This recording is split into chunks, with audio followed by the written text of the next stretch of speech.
wish I could have that kind of real accent. That would be phenomenal. All right, let's go. Ready? Let's roll with this shit. Let's get it. Number 3. Yeah? Let's go. All right. All right. Welcome back, everybody, ladies and gentlemen, out there in the Yes. beautiful QC area. Yes. Welcome to Two Poor Podcast, straight out of your best friend's living room. Or dining room, or whatever you want to call The it. man cave. The man cave. I hope beautiful Union County, North Carolina. it is beautiful out here. It's, everybody's moving out here. Everybody's overpopulated. About that. You Yeah. know? Way eastern, far eastern Charlotte. Yeah, for sure. But yeah, welcome, man. I'm glad to jump back in here and get on some things. We're gonna go into you being the ideal candidate here to facilitate, to speak on Yeah. the bottle of the month. Hey, man, this might be the only time I talk, considering this topic today. You wanted this. I do want it. Yeah, for sure. There's a lot. There's a lot that you're going to bring on this one. Yeah. You know what I mean? So, this might be the last time you hear me talk. Yeah, that's a lie. That's the biggest lie. We know that. I can't keep my mouth shut. Just to do some housekeeping before we get started, and literally thank you to everybody who has listened to this podcast. YouTube, Two Poor Podcasts, literally two. God bless. It's all good. Do we need to reset? Because of my goddamn voice. Two Poor, P-O-U-R podcast. Get it on Spotify, get it on YouTube. Thank you so much for the comments. Thank you for the messages, the advice, the critiques. Everything. We can't do it without you guys. Thank you so much. All of it's appreciated. It's much appreciated. And for the people who say, do this more, we want to hear you more. That's like the biggest compliment Without a doubt. we could ever get. It's very humbling. I never knew that people would actually want to hear me talk more. Yeah. So it feels good. Because you're going to do it regardless. I'm glad somebody wants to hear it. Without a doubt. Yeah. But so I want to give a couple of shout outs real quick. On the last episode, we talked about supporting your local business first, right? Absolutely. Both of us believe in that strongly. I needed a repair done at work. Okay. For my garage. One of the garage doors was not working right off track. Been damaged over years. Even before I got there. So I called my buddy Hugo at FMF Garage Doors Plus. Okay. He came out there, real quick, fixed it up. Everything's been working fine. We thought there was an issue. He came out the next morning just to come out there and reassess, make sure everything was good. So if you need garage door repair, hit Hugo at FMF Garage Doors Plus. Phone number is 980-475-4963. Hugo, much love. We got a lot of back history, and he's been a good dude for a very long time. And shout out to you and the family. I love that. And did you want to give a shout out, because man, the beats that we've DJ had. DJ Wiz. Yeah. From Nasty Fruit. Peace to you, by the way. Peace and blessings and great health, man. You were one of the main reasons why at 41 I'm still writing music. But he's a big part of the Charlotte hip hop community, and I love around what for a he long does. time. Long time. And the beat that was on the first episode. Yep, that was the intro outro. Yep, beat, that was his his blessing, by the way. Yeah, so. and I love that. And I always used. You have written music for a long time.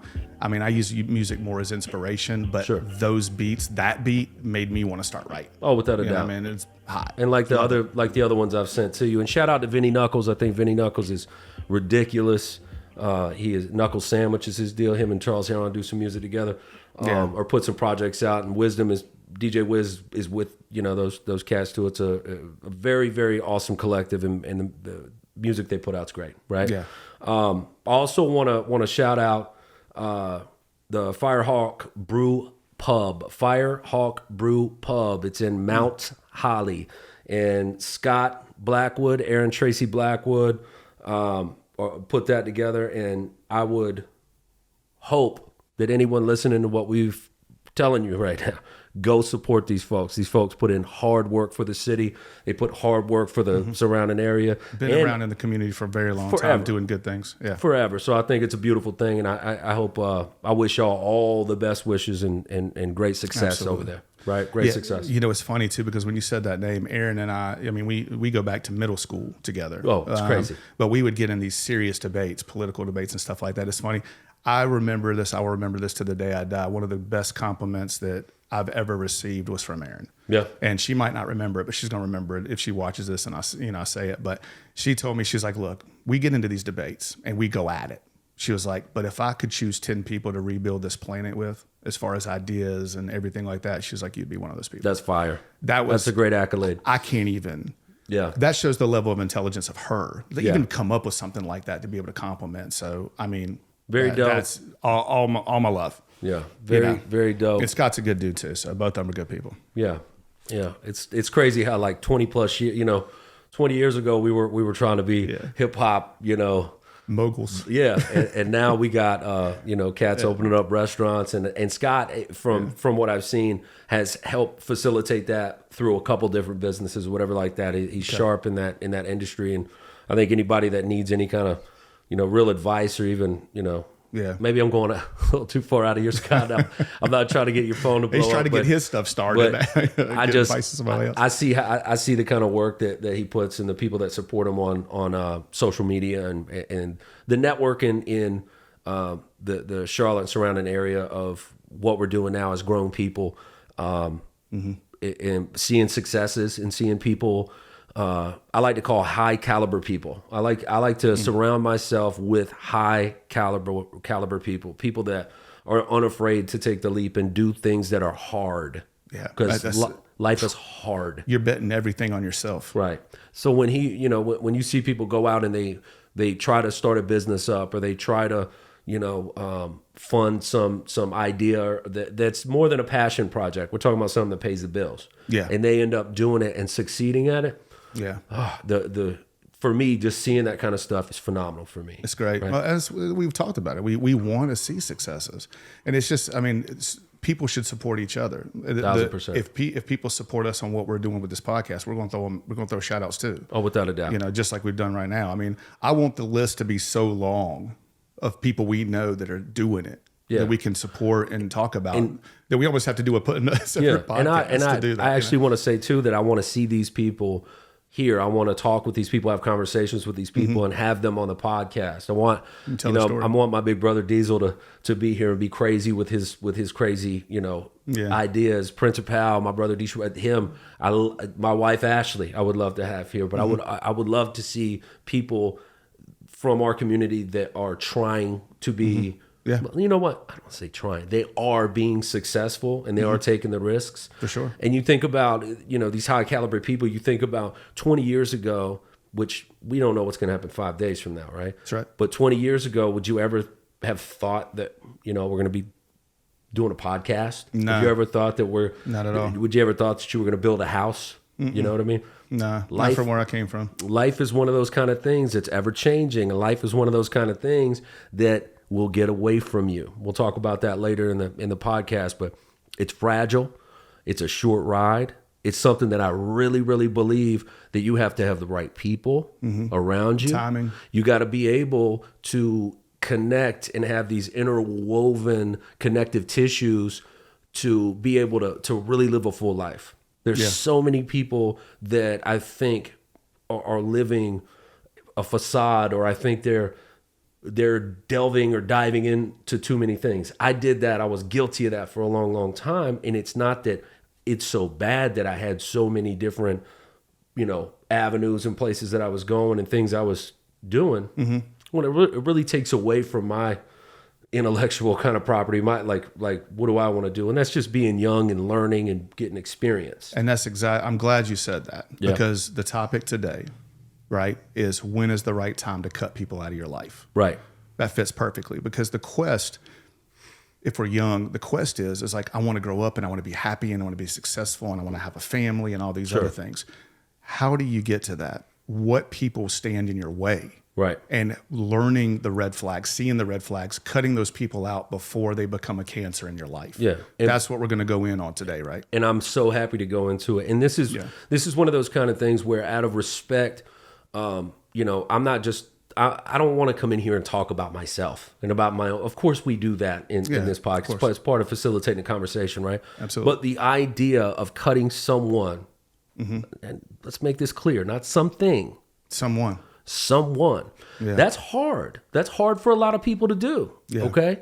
Now, I really think that I want to shake it up a little bit if you're all right with it. Okay. I don't want to have we got 2 pours, right? One pour here, 1 pour there. Yeah. We'll talk about the bottle. If you don't want me to break cycle here and you want to talk about this bottle and go into it, I'm more than willing to do that. Yeah. But I don't want to do that. Okay. I want to dive in real quick. Okay. Are you all right with that? All right. Well, let's get a pour going. Okay. You all right with that? All right. So here's the thing. Let's give that a break. Let's give 10 minutes and I'll grab that because I'm going to ask you a few questions. All right, and then I'll grab that, and I will. You throwing me a curveball already? Let me tell you something. I'm 10 feet tall. That's all right. I got one for you. I jumped off my house this morning and landed on my tippy toes. I'm fucking ready. Okay. All right. So, the idea of cutting someone out of your life is one of the most challenging things to do when you think about the actual action of doing it, right? Yeah. Because you worry about feelings, or you worry about start questioning yourself. Is this really my friend? Or, when we talk about the 3 pillars, right? We talk about family, friends, and relationships, right? Right. Friends, family, relationships. Yeah, okay? I can see that. Now, the one thing that's the hardest, out of it, and it seems crazy because of the order of it, is friends. Okay. You think so? Family. Well, I'm just gonna tell you why. Right. Okay. Friends for me, and this is just me. Well, so I am being a little opinionated here. So I'll let you dive into your portion of it. Okay. That's fine. So the friend side of it to me, because I had such a close knit family, right? I had such a really, really close family. I love my family, by the way.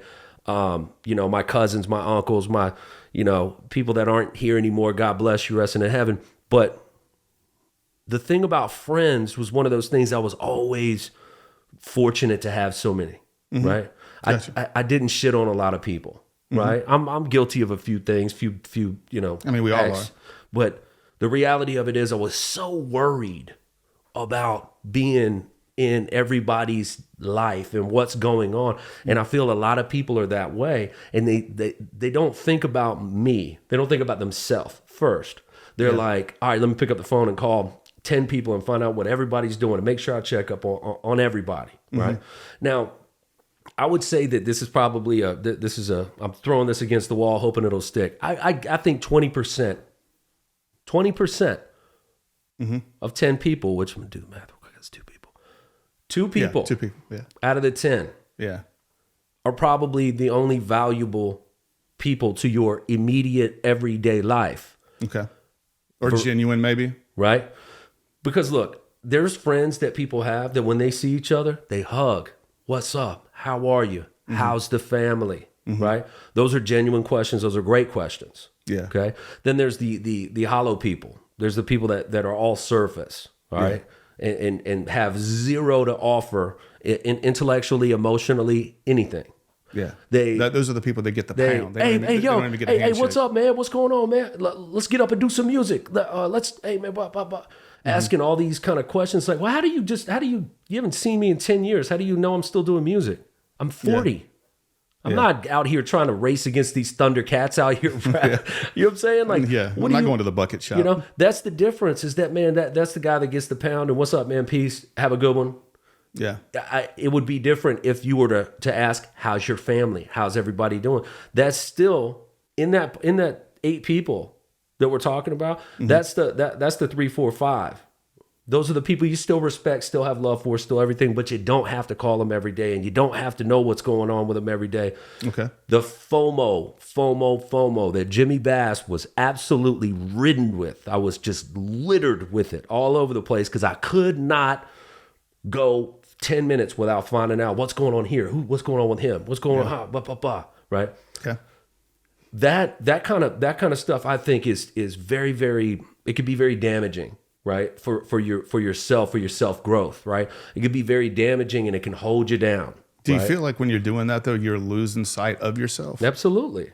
You know what I mean? Because, man, so focused on everybody else, it's like, okay, well, what does Jimmy want? Right. What do I care about? You go through things, right? Things happen for a reason, right? We like saying these things, right? Yeah.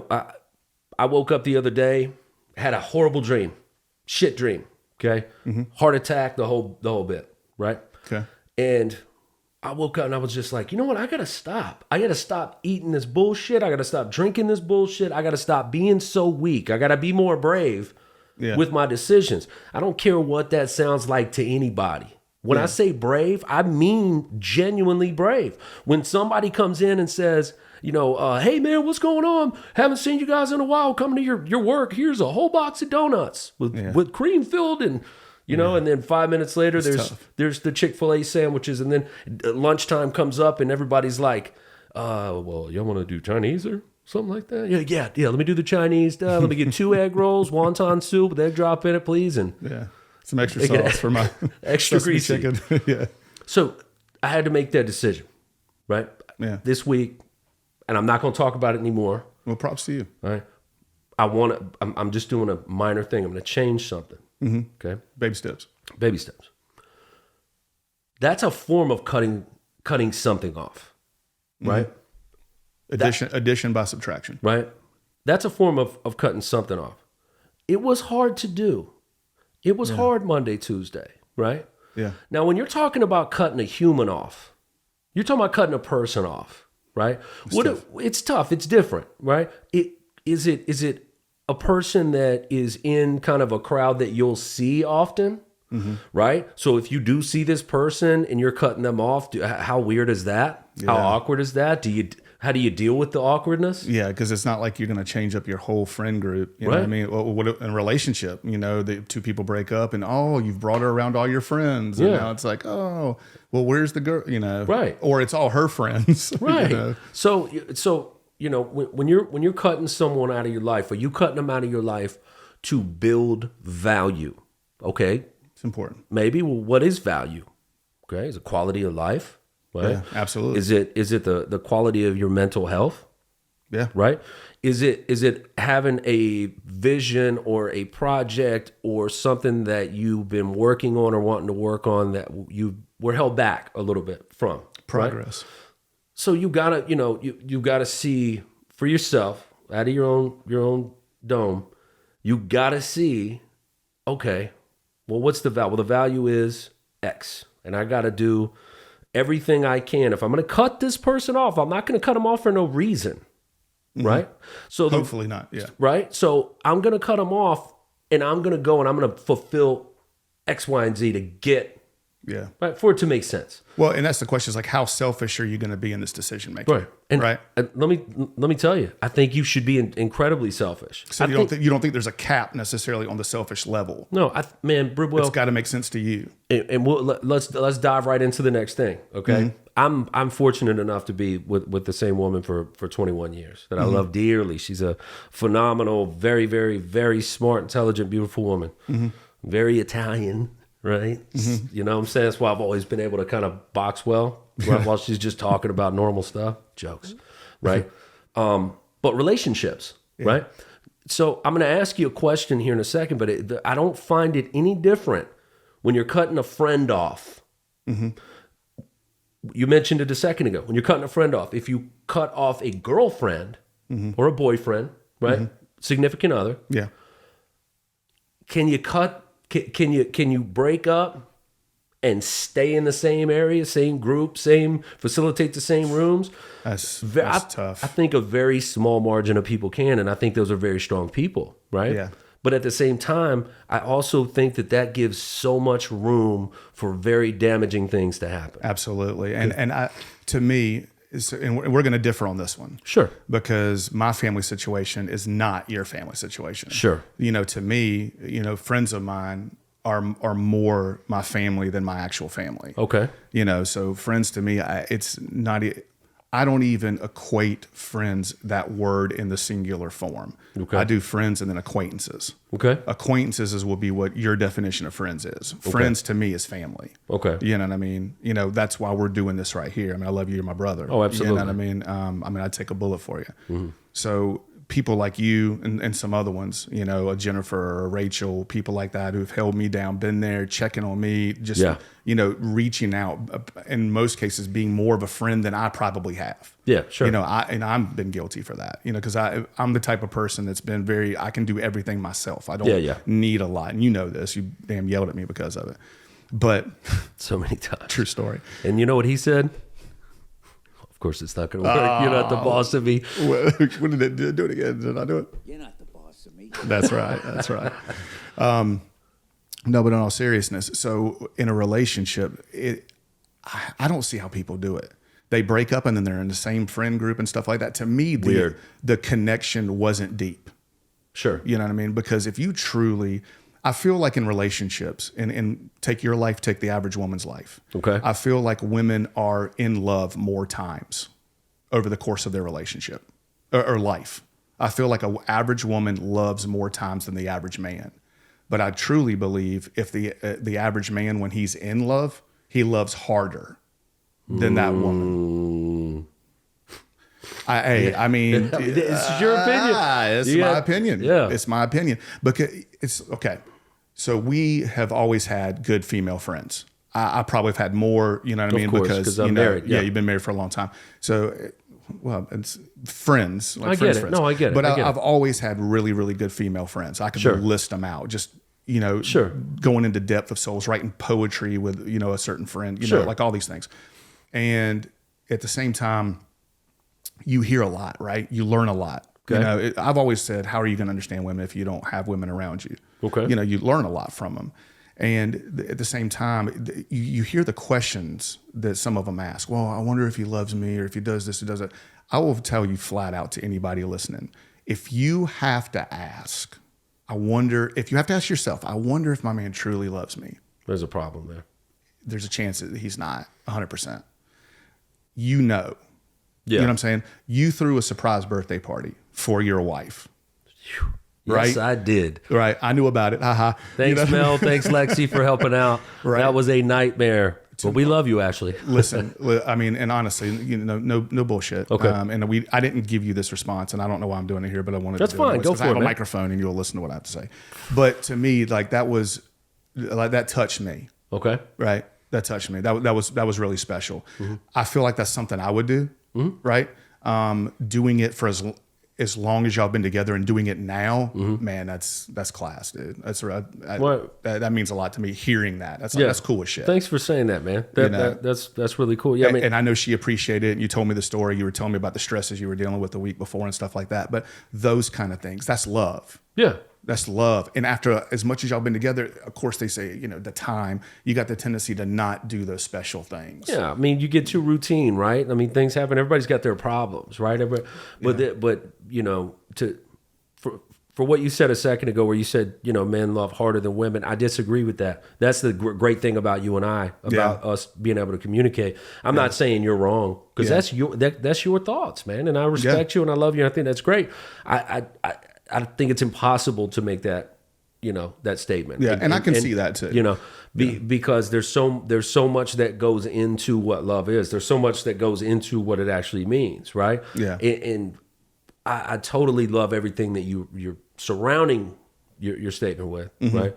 But I think at the end of the day, for a man, I want to make sure she's okay. She's feels good. I want to make sure she doesn't feel unappreciated. And I'm not good at that all the time, dude. Yeah. I'm human. I'm not. I got to work on that, right? Yeah. But like that 40th birthday party thing, it was something that, man, it didn't matter how stressed out it got me. It was worth it. It was worth it. But then watching her face, she went from she was gonna kill me, because of the way that I did it, because she was funny. She's just like not. Because I got the signal. You're not following along. I got the signal call. Yeah. I'm like, come on, we got to go home. It's 2 minutes away for the girls. Yeah. No, you go. I am tired of it. You go. Get in the goddamn car. And then I just ran and shut the door. And I'm sitting in the car like, she is about to punch me in the side of my head. Yeah. But this all makes sense. To see her go from there to that just feeling of like, oh my God. This is why. What are all these people doing in my house? And, and it was beautiful, it was a beautiful thing. But so you're saying, so what you're saying and what you're going back to, let's jump back on that, is that you feel, and I want to make sure I'm clear here too. My top people are my family, my friends, D Shorty, Diesel, my brother, but Curtis English, etc. Family. Yeah. Still family. Right. J. Rue, come on, baby. Yeah. So Mike White, what up? So I'm sorry. So let's go back to what you're saying though. So the family thing. So how difficult is it? Okay, because there's a statement that I'm going to make here that Ashley actually said. She said it takes a hurt person. It takes a person that's been hurt before to cut somebody off. Do you agree with that? Absolutely. Okay. I think, and I don't want to jump back to the relationship thing before we go into this, but I know at this point now, from where I'm at, I'm going to be extremely selfish going forward.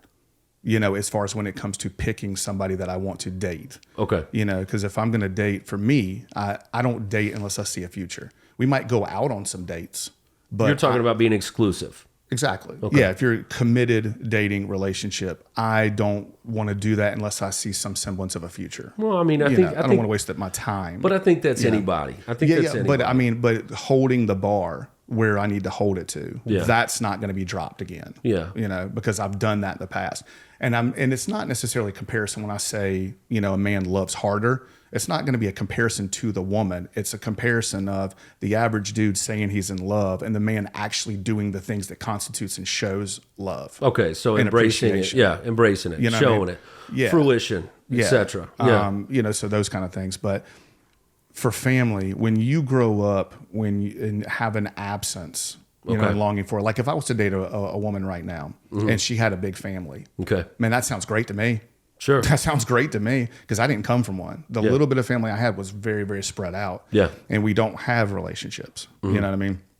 So for me, finding that friend group, living in the neighborhood that we grew up in with all of these people where, Kelly Aycock / fam now, you know what I mean? It was messaging me earlier, and sending pictures, of us back in the day. Great family, by the way. Great family. Yeah. I mean, it's crazy. So when you grow up with a lack of, the sibling bond and the family bond and the parental bond and things like that, that is a lot to overcome. Sure. And it's hard. Sure. You know what I mean? And it will break you. So we're all imperfect. We're all broken in our own ways. Oh, absolutely. That's the journey of life, is trying to put yourself back together and gain success and have these triumphs that we talk about. So being hurt, it does take a lot. So when you have somebody that comes into your life that plays an instrumental role, and we've talked about it. We've roundtabled this. I believe people in your life are there for a reason, a season, or an eternity, period. It's hard for us, if you're broken, to let go and realize that it's just a season and that was it.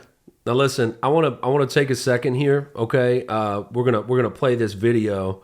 We're going to play this video. It's from Tyler Perry, and he was talking about altitudes, right? Okay. And if I can leave you with anything, I want to leave you with this. Hear me clearly when I say this. There are people who come in your life sometimes to be there for a season. They weren't meant to be there always. Sometimes we find ourselves hooked up with people that we think are there for a lifetime, but they were only supposed to be there for a season. There are people who come in your life like boosters for a rocket. If you ever watch a rocket go into space, the boosters fall off when it reaches a certain altitude. Some people are not equipped to handle the altitudes that you're going to. So don't be afraid when they fall off. They're not bad people. They just couldn't go where you're going. All right. It's a great video, right?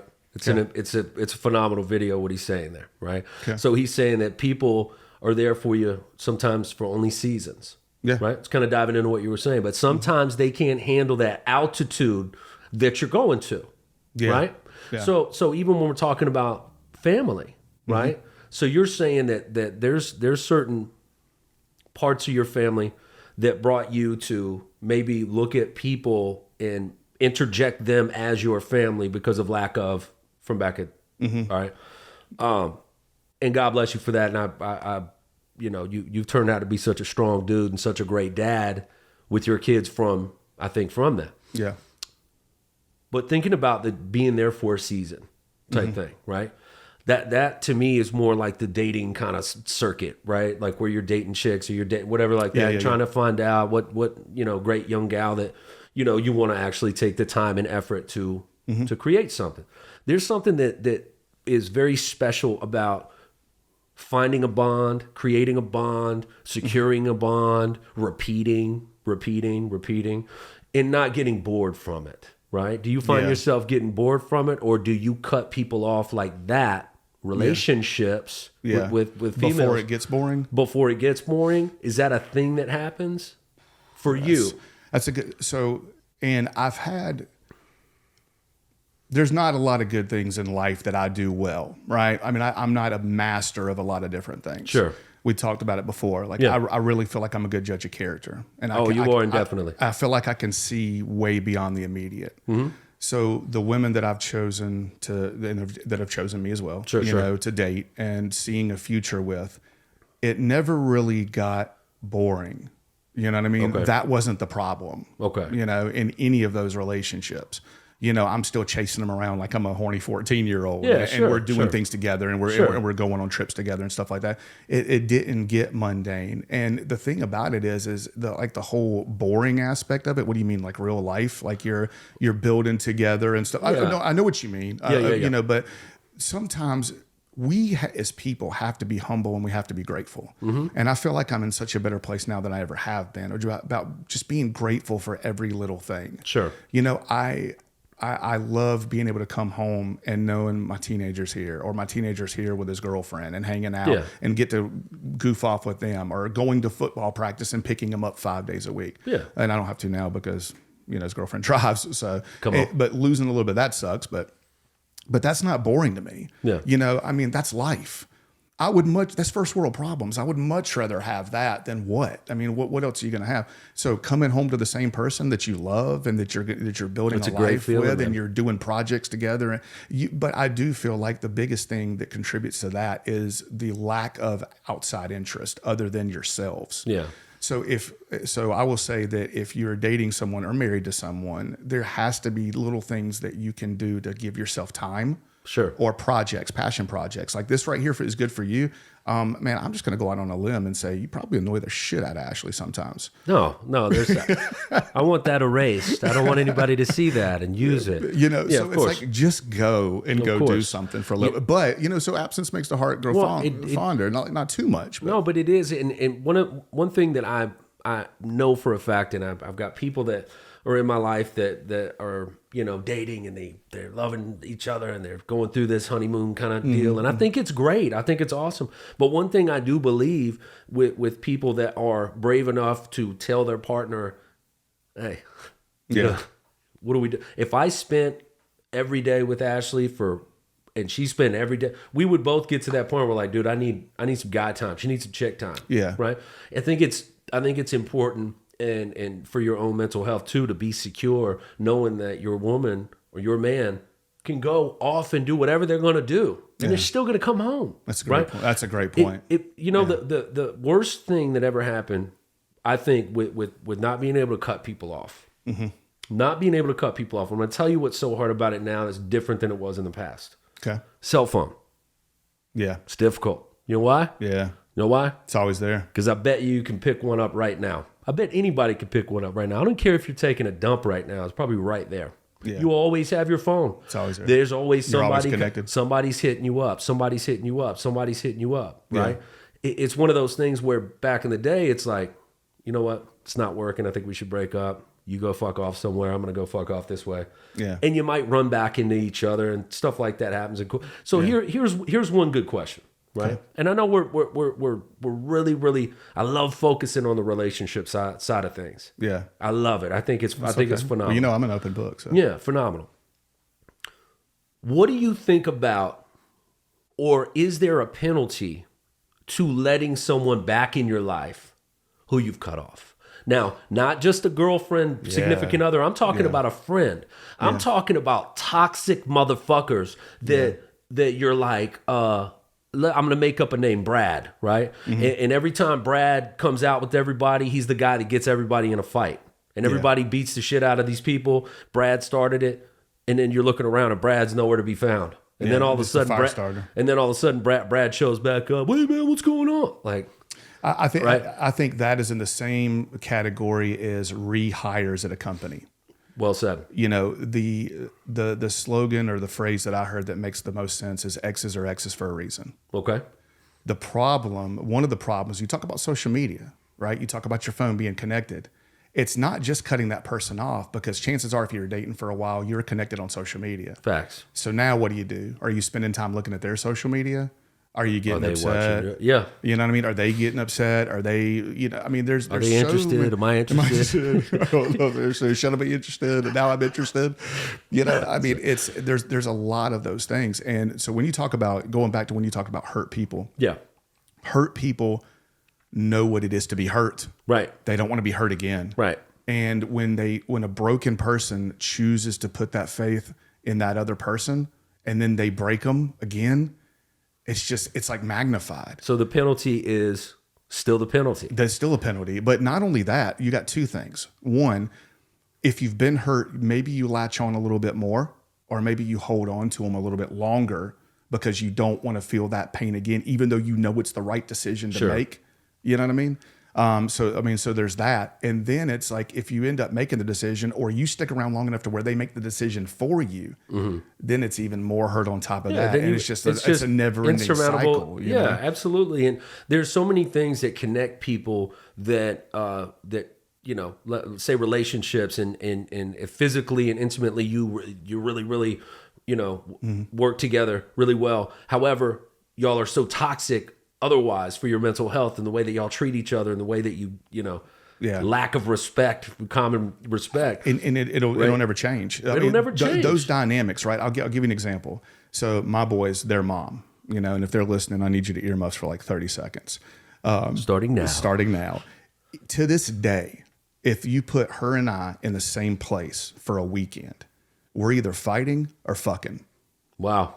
Period. I get it. No, I get it. Even now, and we don't talk, you know what I mean? You know, Christian lives with me, Devin's old enough, we communicate, whatever, you know, but that's what it is. That's our dynamics. Yeah. And that was kind of the dynamics of the whole relationship. I get it. And it's, so you have to understand what toxicity is, and seeing the red flags and moving far the heck away from it. You got to set up boundaries, and you can't waver from it, right? Absolutely. It is 1000%.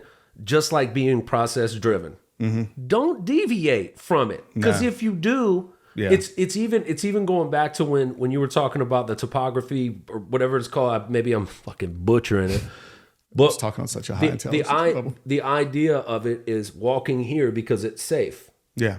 If you go outside of that, man, something bad could happen. That's right. Something catastrophic. Well, right?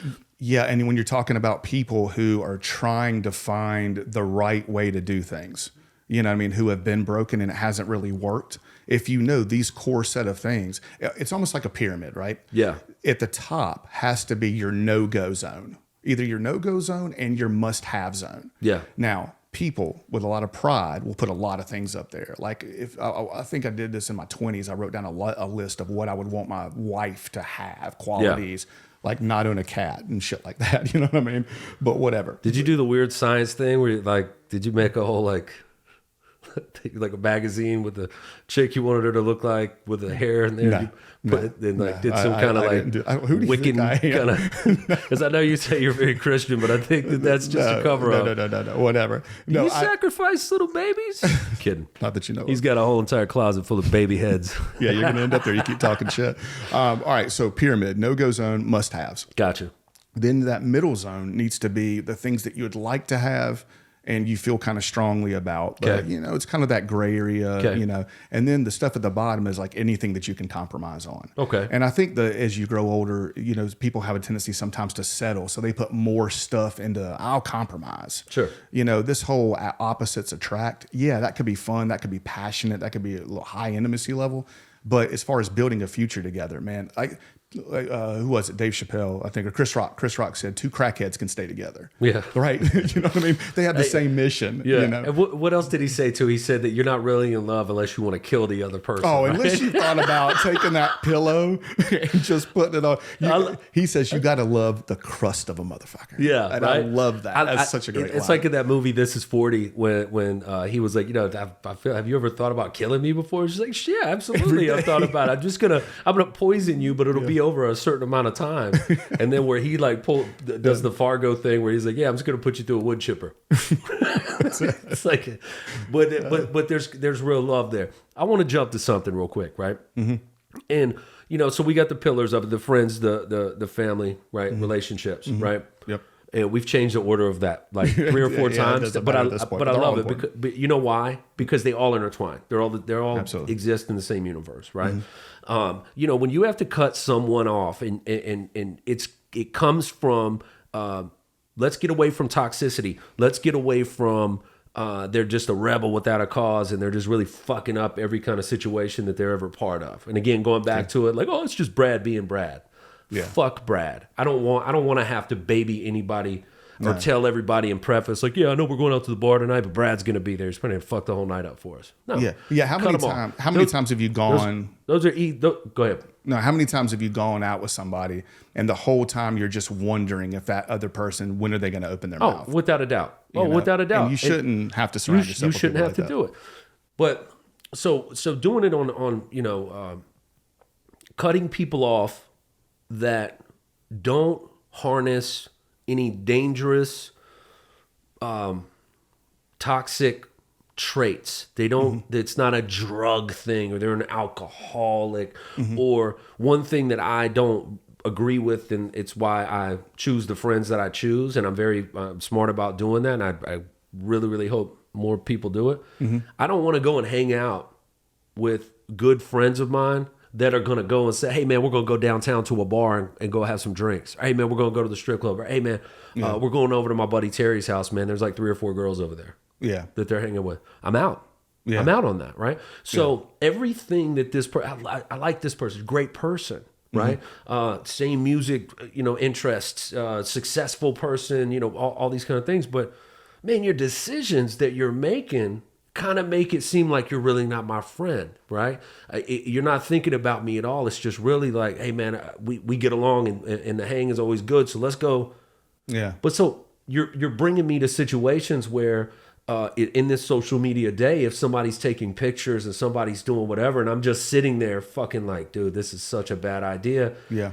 And if someone's wife saw that, and they're like, what is this? What were you doing? And you're like, dude, I wasn't doing any. Well, fuck. You know what? You don't have to even have that conversation. You don't even have to dive into that conversation. Cut that motherfucker off. If you're not in the situation, you don't have anything to talk about. No, cut that dude off. Yeah. Man, it's going to be cool to see you. I'll high five you if I see you or whatever like that. But that's one of those kind of people that, man, it's easy for me to cut that kind of crap out. Yeah. Right? Well, yeah, that's another thing too. Like, and going back to the relationship thing, and I know this is a little bit different. You have been married, but either way, like, if you were you're talking to Ashley and you're like, hey, I'm going to go hang out with this girl. Yeah, we dated for like 2 years and we're just going to go out and hang out and stuff like that. What? I am so fucking scared right now. I know this is just a fake question, but I'm dodging bullets over here. I'm nervous. Well, what I'm saying is like, and this goes to the relationship thing, like say for me, right? Okay. Being single right now, looking at prospects and stuff like that. What the fuck are you talking about, man? All right, I'll cut that part out then. But if you're talking about dating and say you're 6 months, a year in, and this person consistently wants to hang out with an ex, if you cared about the relationship that you're in, why would you ever put yourself in a situation like that? Maddening. But just like you're talking about, if you're married, right? Because I feel like sometimes life, you call it evil, whatever it may be, the devil, he's going to try to attack you in certain ways. Especially when you're doing well. Yeah, exactly. So you're happy in your relationship and things like that. And then you got people calling you, hey, man, we're just going to go to the strip club. Hey, man, we're going to go hang out with these 4 girls. There's one of you and one of me and 4 girls. Nah, bro. Nah, yeah, that's just it. That's it. It's on you to have the self-control to not put yourself in situations. That's like somebody who recovers from doing coke, right? Yeah. They had a coke problem. You're going to go back to hang out with people who are dealing you coke or hanging with you. So you're allowing those people back in your life. So is it not setting the bar, just like I'm talking about in a relationship? It's setting the bar in life. I think so. I think that there is no perfect way to meet, to enjoy, to find a real future. I don't think there's a real book or a real way to do it. I don't think there's a real process to do it versus it's got to be organic. Yeah, set the bar, right? Yeah. Like here's the bar, okay? I don't want to date a girl who is very sloppily put together, right? Just like I don't think that a woman that's very confident in herself would like some sloppy ass dude. Yeah, right? absolutely. Also, the way that they present themselves, dress, right? I think a woman's figure is beautiful. I think there's nothing more beautiful, right, than my wife. And I'm saying, you know what I'm saying? But my point of it is, I don't think that there's a problem with women dressing and looking beautiful. No, right? not at all. Just like I don't think there's a problem with men if they want to wear something and look nice and handsome. I don't think there's a problem with that. I think it's good to have that. I think if a woman's coming up and she's got a shirt all the way up to her, knockers, and she's wearing this just very revealing kind of deal, there's your bar. That and maybe that's the bar that you want to be with, or maybe it's not. My point of it is there's no way to really tell or advise somebody this is how you should do it. Yeah, but it's a sliding scale. It's a gray area. All right, let me ask you this question then. If you get to that point to where you definitely need to make the cut. Okay. And I know there's no right way to handle it, but would you be more pro to actually having that discussion and letting them know you're cutting them off? Or distancing and just kind of taking calls? That's a sucker way of doing shit. Yeah. That second part of it. Yeah. Right? You may as well just hit her in the head with a baseball bat. Like that. That's a sucker ass way of doing things. Right? Okay. I think it's so much better just me on the outside looking into that world. Yeah. To be like, hey, listen, it's just not working out. What this part of it, I just don't think's working out. I think the world of you. I wish you the best success, whatever like that. Yeah, that sounds like some jerk off shit that would never really happen. I think it does happen every day. Yeah. I think it's the sucker ass dude or the sucker ass chick that doesn't hit them back, doesn't text back. Then you start getting the well, how come you're not hitting me back? Or like, man, come on, man. That's you not being a real grown up, a real adult, real man, real woman. Yeah. And again, that's about creating the boundaries. That's about not straying away from where that bar is for yourself, for anyone else at all. Yeah. I think the best form of respect is self-respect. Okay? Good point. I think that it would take me 2 seconds to have one of my daughters go through some shit like that and I don't care if it's 15 years from now. But one of my beautiful daughters has some dude that does that to him, it hurts him like that. Yeah. Fuck, I mean, we're going to get in the car and we're going to go find him, right? I violently would like to beat the shit out of this human. What, by just them ghosting? Just by ghosting him. Yeah. No, I'm just going a little deep right there. About 15 years from now. I got to go get the shovel out of the damn garage. It's my favorite shit is that from the movie The Town with Ben Affleck and that other dude. He was like, yo, I got to tell you something, but you can't tell anybody and you can't ask me any questions and people are going to get hurt. And the guy's like, well, who's driving? Let's go. But no, I went deep there. I feel like it's a sucker ass way of doing things, and it should be maybe broadcasted to the world that if you're those kind of people, that you shouldn't even be in relationships. You shouldn't even be allowed to. And that's just in the relationship aspect of it. I'm talking about, you know what I mean, from all aspects. You know what I mean? Because for me, I think the most important thing is the decision-making process. If you come to the conclusion that you need to cut somebody out, whatever it is, and this could be a myriad of reasons. This could be under threat of I thought fear you were just of your talking. safety. I thought you were just talking about relationships. No. I you're think talking you need about to have friendships. I'm talking about everything. You're talking about every pillar. Yeah, okay. I mean, if you're dating somebody for a couple of years and y'all are going to split, you need to have that parting shot, if you will, that last conversation. And it might even be a couple of last conversations until you get out everything that you need to get out for your healing process. Yeah. But I think the most important thing is if you come to the conclusion, if you need to cut somebody, that you do it in any way possible. Yeah. Because some people can't sit down and talk about it. Some people will have fear of their own safety, whether it be a female, male, or I get friends, that totally. Family. So, I mean, I feel like in any way possible, you do it. Now, the respectable thing to do is to sit them down, especially in a relationship. I agree with you there. But just, moving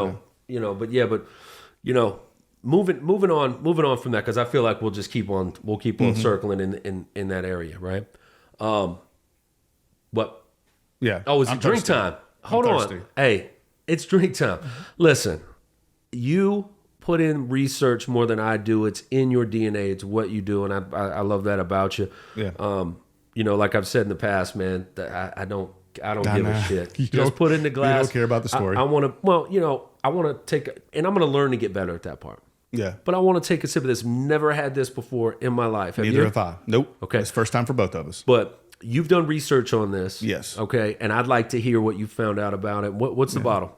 Old Forester, 1910. 1910. So, man, the great thing, I mean, one of the things that attracted me to bourbon, anyways, was the whole aspect of the story behind things. You know, and just not even just the research, but just the story, man. I like good stories. You know what I mean? I mean, you and I have so many stories that we can tell.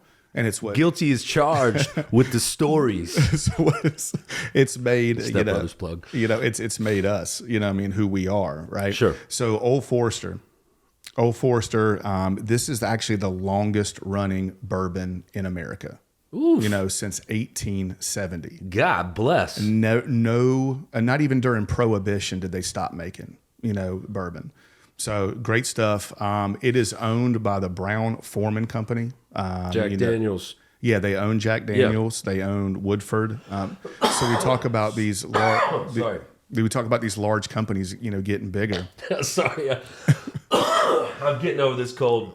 Yeah. Ladies and gentlemen, getting over the cold. If you don't start pouring bourbon and we'll start drinking, you know Sorry, what I mean? sorry. I'll punch you in the face. All right. Sorry, pass me that ice chest. Are we going to do straight? We're going straight to it. We're not doing neat. You want to do neat first? Yeah, I I'm think not so. afraid to do neat. Let's do neat I'm first, not afraid man. to do neat. Let's get it. Let's Okay. get it. But Garvin Brown, who was a pharmaceutical salesman, right? Okay. And that's the funny thing. Like back in the days, like way back in the days, they would use, like cocaine, marijuana, psilocybin, alcohol. They would use these as medicines. Okay. You know, Yeah, I remember that. Which is crazy. So this pharmaceutical salesman and his best friend, George Foreman, not the boxer. George Foreman in the boxing ring. You know, they formed this company. You know what I mean? Okay. And it's now one of the largest spirit companies in the world. Wow. You know, Okay. so pretty freaking amazing. Multiple different vintages, I guess. We're drinking the 1910. They actually have a 1920, an 1897, an 1870. Oh God! So they got a ton of different. They got a few. They got a rye. They got one that's a King Ranch version, which I guess King Ranch is another bourbon company where they kind of blend. You know what I mean? So what else? You know, it's pretty cool. What's the proof on this? It's 93 proof. Now, and some of the other vintages are either stronger or, you know, a little bit weaker. Sure. You know, so this is spot on. Actually aged in a charred oak barrel, and then they put it into a second barrel that's like severely charred. Okay. So I'm imagining more smoke on this one. I feel like it's going to be a little campfirey, right? round the fire, telling some stories. Like even if you look at the color, I mean, it's I did super notice. dark. That's what I did a second ago and looked at know. it. It reminds me of the tone of Booker's. You know, Yeah. A lot more than Eagle Rare. Yeah. You know, Eagle Rare had that beautiful golden color. This is a dark, rich. So before you take the taste of it, I saw a video that I sent you about that English guy, right? And he pours a little bit of the bourbon into the little glass. Yeah. And he was like, yes, you pour it in here and you shake it around. And he like got rid of it. And I was like, and he's like, you want to get rid of anything that will not be tasting like bourbon. And then so do this real quick because it's just ridiculous. So you take your nose, your whole beak, my man, and I want you to put it all the way in there. I want you to smell it. All right? Breathe it in. All right? Do it. Okay. All right? Yeah. Breathe it in, right? Yeah, yes. You feel it, right? Yeah. Why don't you do it? Do it one more time. Okay. All right. Now take a small sip.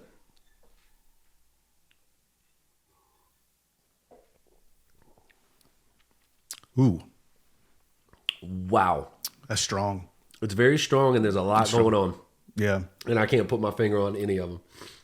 Yeah. I mean, I'm tasting just complete wood. Yeah. Yeah. Smoke. Fucker. Man, you were seriously an 11-year-old. I want everybody to understand that we just went viral, baby. All right. Yeah. Hey, So I was slang for another thing too. it tastes like wood. Actually, you know, the proper, I guess, way, right? Yeah. The proper way is you take one nostril, you know, and then you just put it gently inside the glass. Are you being serious? Or you Yeah, fucking I'm me actually. over? All right. You'll never know. But Let's go. But breathe through your mouth. Like breathe in through your mouth. Put it up to here. And breathe in through your mouth. Okay. and then you do the other nostril the same way. Do people in the real world do this? Bourbon tastings, yeah. This is what, you know what I mean? How it's doing. You know, so you can get different notes when you do it. So. And different. Like the second taste of it's different than the first one. Yeah. I got some like some kind of a berry. Like berries. There's a sweet accent for sure there. Yeah. It's a little God dang, I want to say starchy, but no, it's very like almost bitter. Yeah, you know, like a little bit of bitter berry, like maybe like a raspberry or something. That's a weird deal when you do that, because you can still well, just like your mouth, different taste buds, right? Picking up on different sides. I was talking with a friend, Terry. He's a big bourbon guy in South Carolina in Greenville. Loves bourbon. Shout out to Terry. What's up, Terry? Yeah, he listened to the first one uninterrupted last night. He was like, "Man, I love it." But you know, he was talking about how he the first sip or two for him when he tastes bourbon, like he gets a lot of salt. Really? Yeah. And I was like, how that's but it's him, you know, it's random. So, I mean, you pick up different things as you swish it around and stuff like that. There's so many, you know, things going on in the tastes for me. Right. Yeah. But it's a lot like wine for me. And I learned this from a buddy of mine, Haven Bruce, growing up. His lady, she said, and I don't want to butcher the way she said it, but she said, you take the wine, you swirl it a bit. Remember, it was you and I were there. Yeah, I think. Was this in Greenville when we were all at dinner? Right? Yeah. And Haven sitting there swirling the deal around, and then you smell it, take a big smell, and then you taste it. Yeah. That's not going to be your best taste. And I'm like, I don't know what. Again, put it in the glass. I've been drinking box wine. Give me a Boda box, baby. Yeah. And do it again, the same process again. Yeah. Take the second sip. The second sip will be your best sip of the bottle, right? Okay. And I hope I'm not butchering the way that she said it, all right? But it's true, right? Yeah. I just found that, and obviously I'll take another sip here to kind of see if that's true. The first taste for me was very alcohol-y, very, you know, that was what really was. Yeah, like you can taste all of that 93 proof. Yeah, and then the char, and then the wood. Anyway, and the second taste of it was so much different, right? Yeah. And the third sip for me was different. I got like a lot of pepper. And then when you said something about berry, right? Because it had that sweet little accent to it.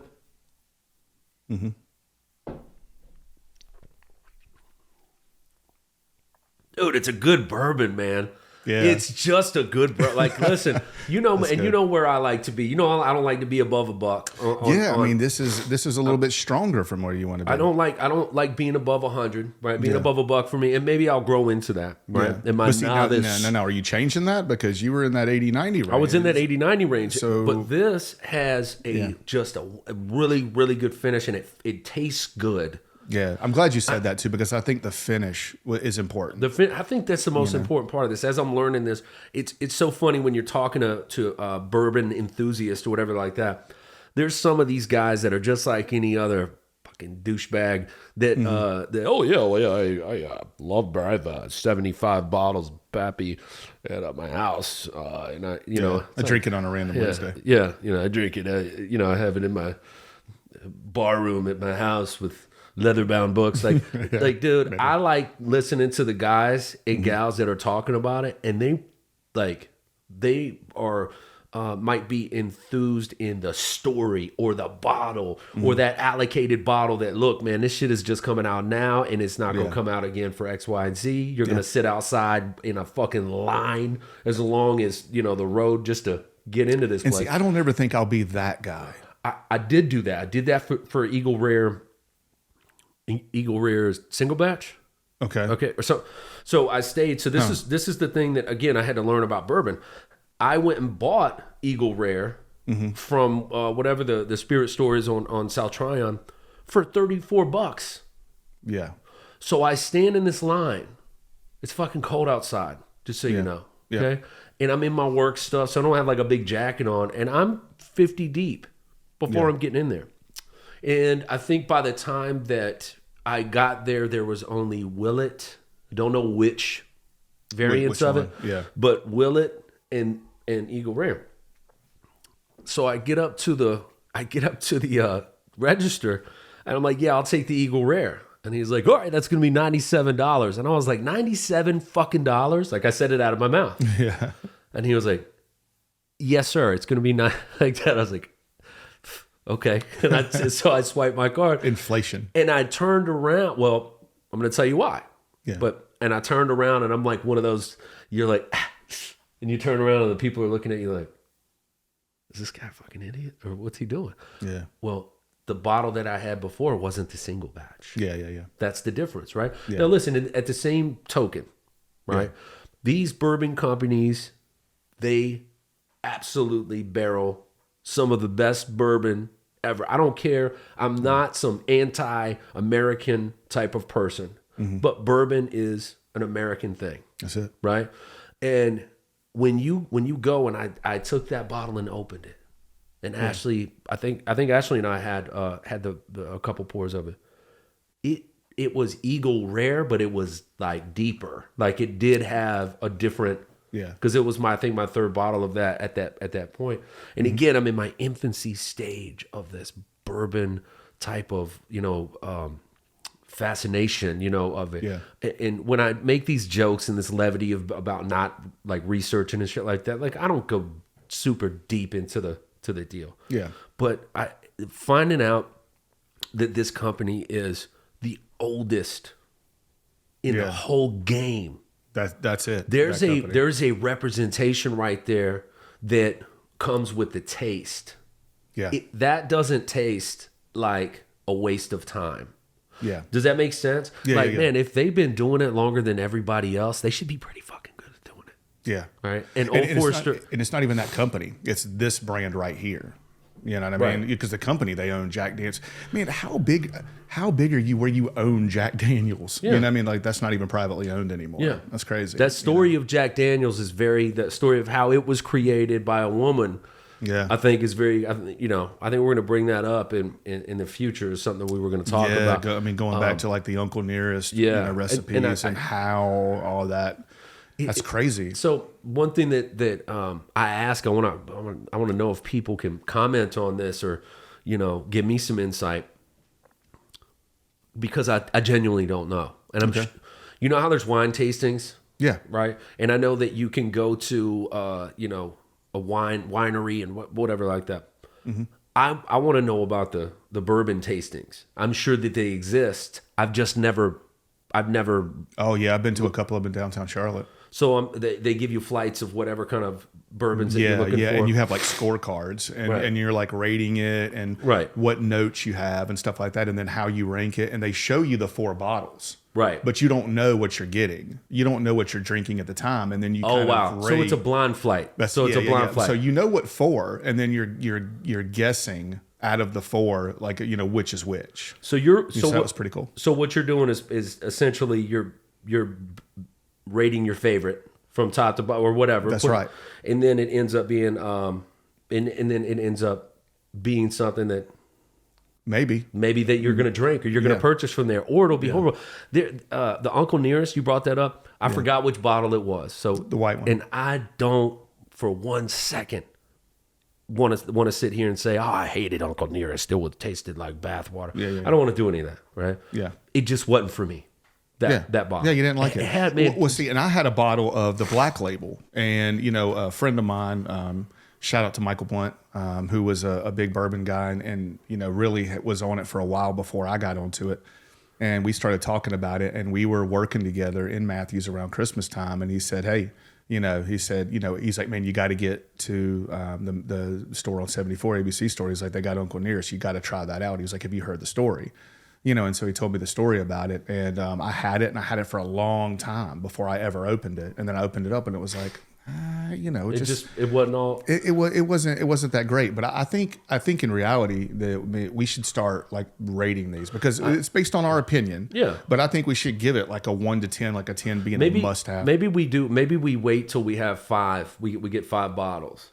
Right, we get 5 bottles, and then we'll do a blind flight with the 5 bottles that we've already introduced.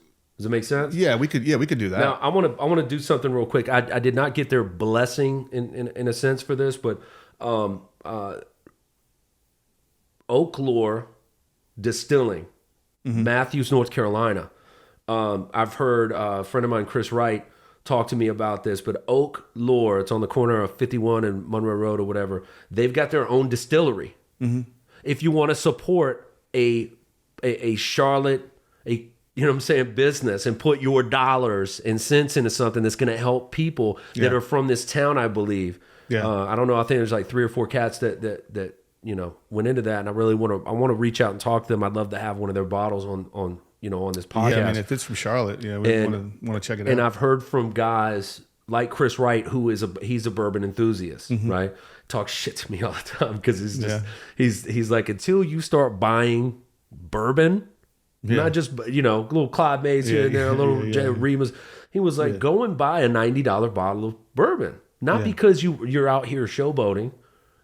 Taste it. It tastes different. There's a reason why. Some of them probably have to do with what the name is of the bottle, right? Man, Blanton's is $90, $100 a bottle, and I don't care for it. No, I'm out on it. So I don't think that matters at all. I still think it's about the palate. I don't know anything about pricing. I don't know anything about this company, but I do know that in our next level venture group, journey that we're going on, one of our biggest things is to support local businesses. Yeah, and scratching each other's backs. Go for Oak Lore Distillery. So they're distilling bourbon. Absolutely, and they got their own bottles right there. So I would even love if someone listening or whatever could comment on it if you've had it before, right? Yeah. Let us know. Yeah, and I'm so transparent, just like you are, man. I just want to hear the truth. Want to hear what you think about it. Yeah. But the place looks cool, and it's like got the little sitting area inside that you can go in there and taste. Yeah, why have we not gone there yet? Well, because we're just starting this bourbon whole thing. But hey, cheers, man. I want to say. What the fuck are you talking about, man? I need you to shut the fuck up. Cheers, man. Cheers. Cheers to Sean. We appreciate what you do, my man. Oh. Aye. Down my belly. That's the one we need right there. Yeah. Hold on. Ah, shit. Drink it in. There you go. How far are we in? Yeah. Well, this is something that I want to get to, because the idea, right? The idea behind having a couple pours, right? For me, it being able to facilitate conversations which you and I can have way off the microphones, and we do. Yeah. Fucking way too many times a week. Yeah. There's some of these days Which that are is phenomenal. crazy. You think we'd get bored with each other? No, I truly do hate you, but it's not because... It's because there's so much love there. Yes, lots of love. You're welcome. Cutting people off has been something that some of the people I've talked to about this, there's so many of them that were like, I would come on there and I will tell all about it. I don't think anyone, especially of our age in their late 30s or early 40s, haven't done this already and haven't cut someone off already. Some people have this very, very violent way of cutting people off, or it came from a very violent interaction, right? Yeah. I want to tell you right now, as far as relationships are concerned and with domestic abuse, I am the biggest advocate of lining people up that do that, men and women, and having target practice at them. I think it's bullshit. Yeah, you're not going to get a disagreement from me. I think it's bullshit. And I think that those kind of people are the ones when you can't save them. Yeah. When there's someone that, maybe it's an acquaintance, right? Yeah. Or even further than that, and you can't save them. Yeah. And you're like, hey, if you keep on going back, he's going to keep on hitting I you. mean, you don't. Those people. There's a sad codependency there. Yeah. And it's like, hey, that's like the person who is like, say they're in New Orleans and they're in the house and there's a flood coming. Sure. And the water comes into the house and they're on the bottom floor and they're like, well, I'm just going to go upstairs. God's got me. I'm good. And then the water starts rising. It goes to the second floor. Right. And they're like, no, I'm gonna jump on the roof. God's got me. I'm good. And they're up on the roof now. And then a guy comes down by with a boat And he's like, hey, man, the water's rising. Get on the boat. We're good. He's like, no. God's got me. I'm good. Oof. You know, and then another boat comes by. You know what I mean? It's the same thing. And then the guy ends up dying. And he goes to heaven. And he's talking to God. He's like, God, I had faith in you. You know what I mean? Why didn't you save me? And he's like, motherfucker, I sent you 2 boats.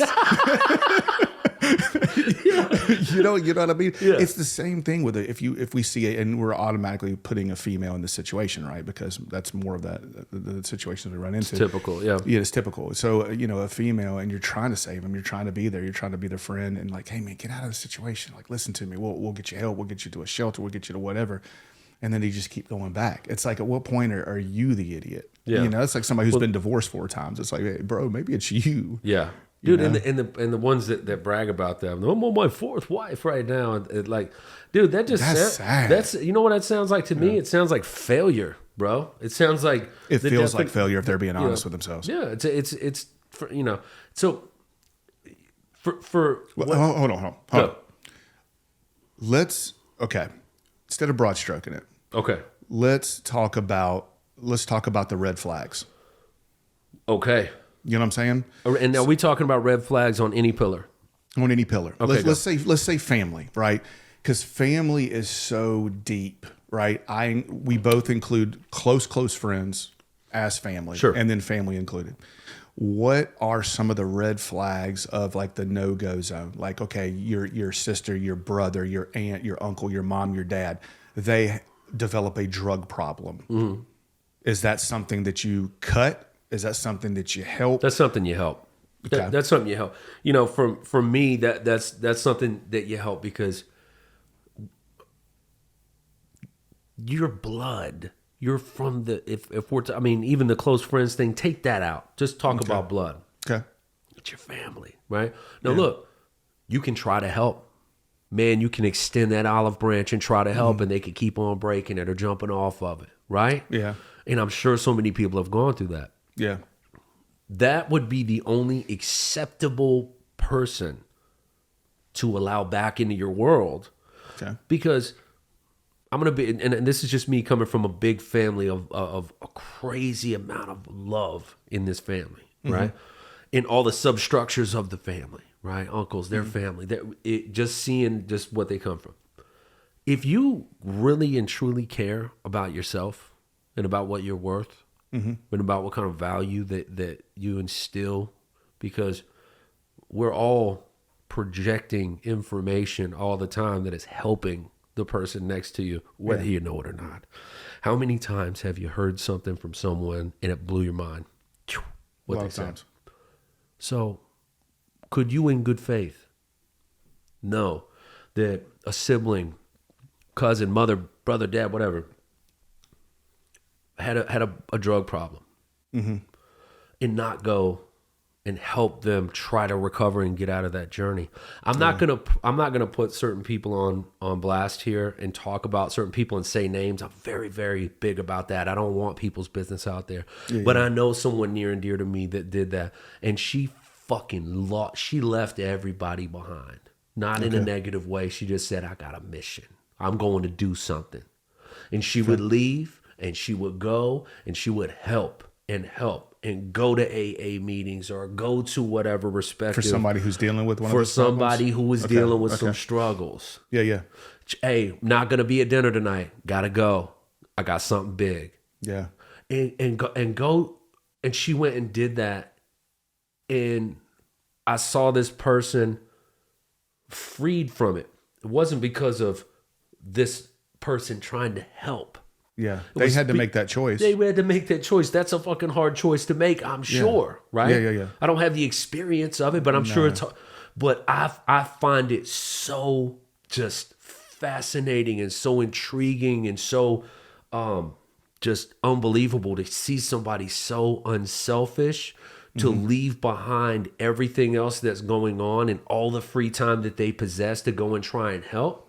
They were called to do it, man. The other cool shit that I loved about it, and I think this is the best part about it, is this person wasn't looking for the high five.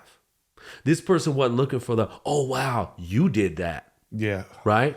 Oh. I will give my parting shot right now on that kind of shit. You know, I had to stop a coworker one day talking about this, Yeah. about how much this person and their family has done for the world. And Yeah. this and that. Oh, it's like, look, man, fuck it. I'm going to take a sip. you know, there are certain situations that I've been involved with that I will never tell anybody Good. because it has nothing to do with me. Good. I was able to help. Good. Don't care. I don't want a cookie. Don't need accolades. I've seen other people do things. Man, I tell you what, in one of the shout outs, so Mike White and I were texting, and this week, man, He's a superhuman. Mike is such a good dude, and to see him with the family out volunteering and leading this charge, man, For years. and Christian and I, my son and I, got a chance to be a part of it last year, and I thanked him. That's one of the things, the text I sent him. So Mike, sorry to put our text out there, but The coat drive, is that what? yeah. And I shot him. That was one of the texts last night. I was like, bro, I just want to say thank you again, because Christian got so much out of that. You know what I mean? Because I've done everything in my power to try to give him a better life than I had. Copy. And to see how much he grew from that. Yeah. If Mike White wasn't doing it, maybe we wouldn't have. No. Maybe we wouldn't have been there. And to see him with his family out there and his boy Dominic, who was younger than Christian, just like giving his bike away King Dom. to a kid, that dude is special. Dom is that dude. He's a good dude. And Angela, Mike's wife, and all of them, just such good people. Comes from great people. Mike White is one of my very best friends on the planet, and I love that story. I'm glad you brought that up. Yeah, and so you see these people do these big things, and the thing about it is he will promote it, not for himself. He's promoting it for what we need to give back. Yeah. But never once does he want an accolade. He's not looking to be put up on a pedestal. Yeah, and the great thing about it is, and if we want to talk about relationships and these pillars, I believe, and I know you wanted to knock me a little bit on my man living harder comment. Well, let me try to salvage myself. Let me save myself. Look at this guy. Let me save myself. Sinking in a creek. No. Let me save myself, and I mean this in 100%. All right. I believe myself, Jason Browell. I believe I can be at this level. I believe if I give every single thing, I can be at this level. Come on. The right woman beside me, I can be here. Yeah, I don't disagree. The right person beside you can lift you up to a couple of levels that you would never see alone. Dude, I'm gonna regurgitate what my wife has said before, and it was in jest in some of the things that we were talking about. But I said something about I was splitting up, or I was doing whatever, or going a separate way, joking around. And she said, "I put far too much work into you, honey. I put far too much work to I've been training you for 10 years now. Here's the deal, and I'm speaking from personal experience here. Without her, there's no way that I would be at the level I'm at.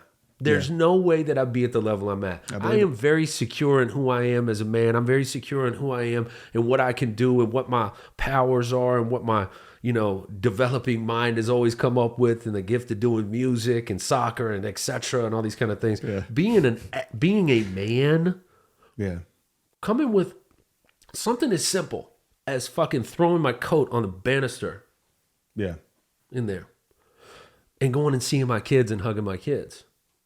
And then her saying, fucking coat off the banister, put it in the coat closet. Yeah, that's what it's called. I don't know if we've talked about this before. Have we talked about this before? No, we haven't talked about that. She said they built houses, and conveniently they put a closet right by the front door.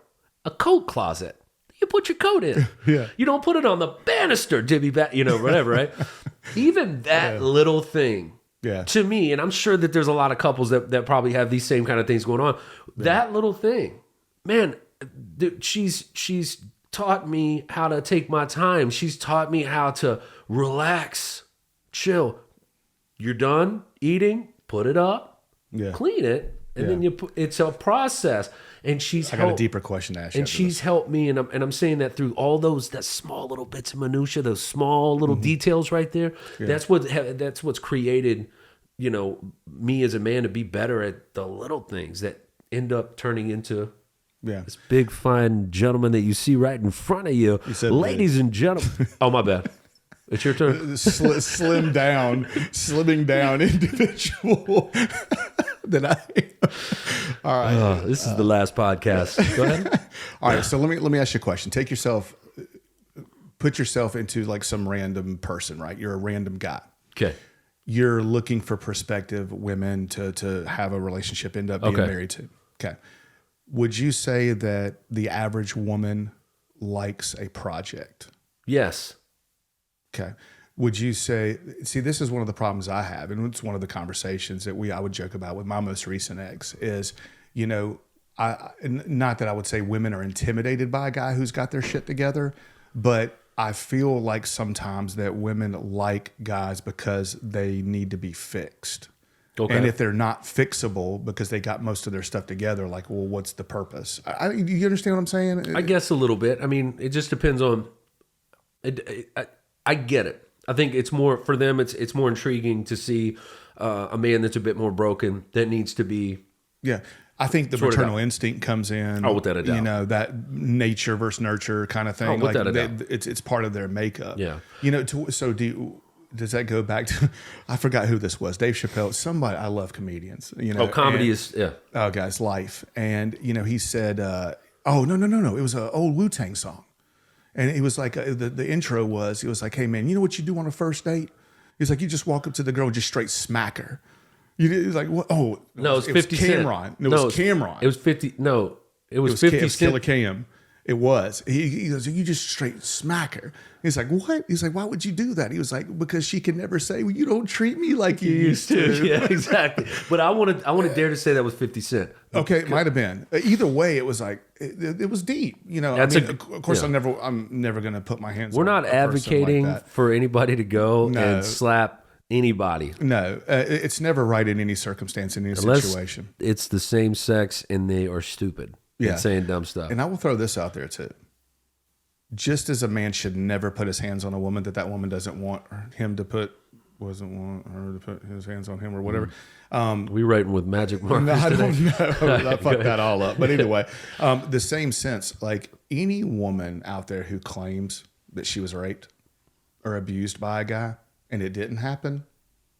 Oh, God bless. You know what I mean? I believe that person should receive the same punishment as that guy would. Yeah. Because that's easy to do, you know, like, oh, he hit me or he did this or he did that. That will ruin a guy's life regardless if it's true or not. Without a doubt. You know what I mean? And it should never happen, you know. And I hope it doesn't. Man, is such a... That's another road. Yeah. But all right, so we're tough. talking about family, right? We're talking about, you know, maybe drugs, you know, being a red flag. Okay. I think it's a red flag of something of caution, you know, more like a yellow flag. But yeah, if they're family, if they're really, really close to you, you try to help them. At what point's too much? I think another red flag is lying, you know, and great point. Doing the most with something that's so small. You know, there's certain things that I get that. I mean, I'm guilty of a white lie, omitting, you know, or not saying the whole thing, or what. Yeah. I'm guilty of it, man. If I said I wasn't, then I'm just a no good dude, right? Yeah, I'm guilty of it. But the one thing that I know red flag standards would be, I think even almost above drugs, is lying. Okay. Lying. What happens in that deal, you end up lying so much that you have to make up other lies to fix you getting caught lying or changing the stories or etc. I think it's harder for someone to understand that, man, you didn't have to lie right there. You could have told the truth. And that blunt force reaction, it's not blunt force, bro. It's not blunt force. It's literally, okay, well, shit. It could be it could be a rebuttal like that, where in the human psyche, for some reason, for some people, now this is no excuse for these people. I think it's fucking inconsiderate, disappointing, and just overall just shit human nature to lie. Okay. Some people in their head are so fucking scared of the result. Yeah. So scared that they'll do anything to dance around around it, bullshit around it. And they're actually creating more problems. Dude, so many. And you know, when you just tell that, when you tell a person that you've caught them lying, which I think is important. I think it's very important to be able to look somebody dead in the face and say, you're fucking lying. That's a lie. Yeah. Let me tell you why. And you get into them and you tell them why, and you give them data and you give them real answers. Yeah. And then you look at them, and then at that moment is when that discerning moment is when you can look and be like, yeah, I'm done with you. Well, and it goes, you and I are no longer friends. You and I are no longer, we have no connection anymore. That's bullshit. Yeah. Have a nice life. Well, and it could be the same thing. I mean, and to me, honestly, I think it goes with all of them, relationships and family. That's the three that's without a doubt. I mean, my two biggest things that I've said in a relationship, the two things that I will not accept anymore, in my no-go zone is lying is number two. You know what I mean? What's number one? Being taken for granted. Being taken for granted is above lying? Yes, absolutely. Well, absolutely. I do not want to ever be in a situation again where I'm giving 100 and the person's giving 50. Yeah. Well, I'm going to tell you something about that deal. There's no such thing, and I saw this. This is not me coming up with this, so I don't want to sound like some jerk off that way. But I saw something where they said relationships are never going to be 50-50. They're never going to be 50-50. It should be 100-100. No. They're never going to be 50-50. They're never going to be 100-100 ever, right? Because there's going to be something that's happening where I got to do more. I got to do more than you're doing. That's 70. You're at 30. No, listen, I get that. Yeah. But listen, that part of it, man, taking somebody for granted is a shitty, horrible thing. I get that, right? It doesn't exist in my head the way it does in yours. Yeah. You're one of the smartest people I've ever met in my life. So in no way, shape, or form. I don't know about that, but I appreciate it. I hate when people do that, by the way. We give them a compliment, and then they go, oh, I don't know about that. It almost makes it seem like that compliment you were giving them doesn't even exist or have any kind of validity to it. And he's cutting me off right now because he knows I want to hit him with this mother. And guess what, bud? You're not the boss of me. I can say whatever I want. Now, You're not the boss of me. Here's the deal. Yeah. I think that looking into a relationship, all right, let's not cut these people off. Let's not. So what's your bar? What's your level? What before you cut this person off? Now we can even talk about cutting brand new people off, right? Yeah. So I'm just starting to date, right? You're just starting to date this chick. I said I'm gonna start a date. Sounds fucking horrible, right? You're me at this point. So you're just starting to date, right? Man, the sex is great, man. All this stuff is phenomenal. I'm involved in it. Listen, it's great. Shameless plug coming from Jason Bridwell. Hey, comment. Yeah. Looking. But every time you try to help this guy, he just like digs deeper and deeper. Jason Bridwell on girlfriend number 59. I'm hard to love, and I'm a project. I'm broken. But listen, man, all these things you have, right? But you find out the lie came in, right? Yeah. The red flag came in, so it's a good time for you to say, all right, you can go and fuck off that way. Thank you, right? Move on from it. Yeah. Now, the one thing that is never going to happen, I think, is you're never going to have a real valid relationship, genuine relationship, if you allow that type of shit in your circle, right? You've got to be aware, and you've got to set the standards for yourself, right? And you've got to be dialed into that, and you can't waver from it. We've said all these kind of things, right? Yeah. Are you talking about you seeing lies early on? I'm talking about from the fucking second that you see it. Yeah. If you allow that shit, if you allow it to exist, it will manifest into something bigger, right? Okay. Hold on. Go ahead. Go respond to it. All right. So you're dating, you're a few months in, and you found out that you caught the person in a big lie. Yeah. Okay. Bounce. Cut. Bounce. Sorry. Cut right away. Sorry. So when you're saying, glad I found out, don't put up with it. That's not saying, hey, listen, this happened. I know you're fucking lying about it. Whatever it may be, I'm not going to put up with that anymore. That's it. Like just don't do that anymore. Man, you're saying cut it and run right away. Man, that's just me saying that. Cut it. You gotta cut it. I say bounce from it. Please don't ever do that again. Tell him to you want me to do it again? No, I don't. I just said don't do it again. It's the catchiest fucking song that I don't like. Horrible. It's not catchy at all. That's stupid. It's dope. It's all right. It's okay. It's not. Okay. It's not. You still listen to fucking Nelly right now? Okay. No, it's not. No, I don't listen to Nelly. Even though He he has is from Nelly Charlotte, tattooed on so the small shut of his up. back. All right. That's fucking ridiculous. Listen. So, I think that's just me. Can a person change? Yeah, they should be able to. Can a person change? All right. Can a person change? Yes, theoretically, yes. Right. Theoretically, yes. In your life, in your experience, have you had a partner or chick lie to you? Yes. Did you allow her to stay in your life? Yes. Now I'm really my fault. I'm really I not know. being a dick right now. Yeah. How'd that end up? It didn't end up well. Okay. So I don't think that anyone's perfect, and I'm far from it. Yeah. Right. But I think that if you allow from the day one, you allow the toxic bullshit, Yeah. and you don't cut it off, man, you almost deserve the slap in the face that you get. Right. You almost deserve that That's kind harsh. of. That's a harsh lesson. Thanks. And I feel bad about myself now. well, you should. You should. But everybody should still go to Two Poor Podcast and support everything we're doing. But you know, it makes you human, man. It makes you learn. I think you gotta fail. You gotta fail and you gotta lose to understand what a win feels like. Well, see, you also got to understand though, when you're talking about Let's get some ice over here. when you're talking about people who have been through traumatic experiences, right? Bring it on over here. Thank you, Bubba. All right. So when you're talking about people who've been through traumatic experiences in relationships and they've had drama, you Okay. know, and you find somebody. Can I do this? No, I cannot. Yeah, you can. All right. And you talk about people. You gonna pour us up something? Yep, gotcha. Thanks, dog. Throw it over to me.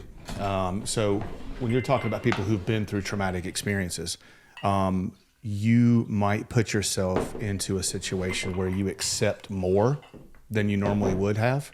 And it's not a good thing. I'm not saying it's right. I'm just saying it's a thing that can happen. And I've done it before. I've been there.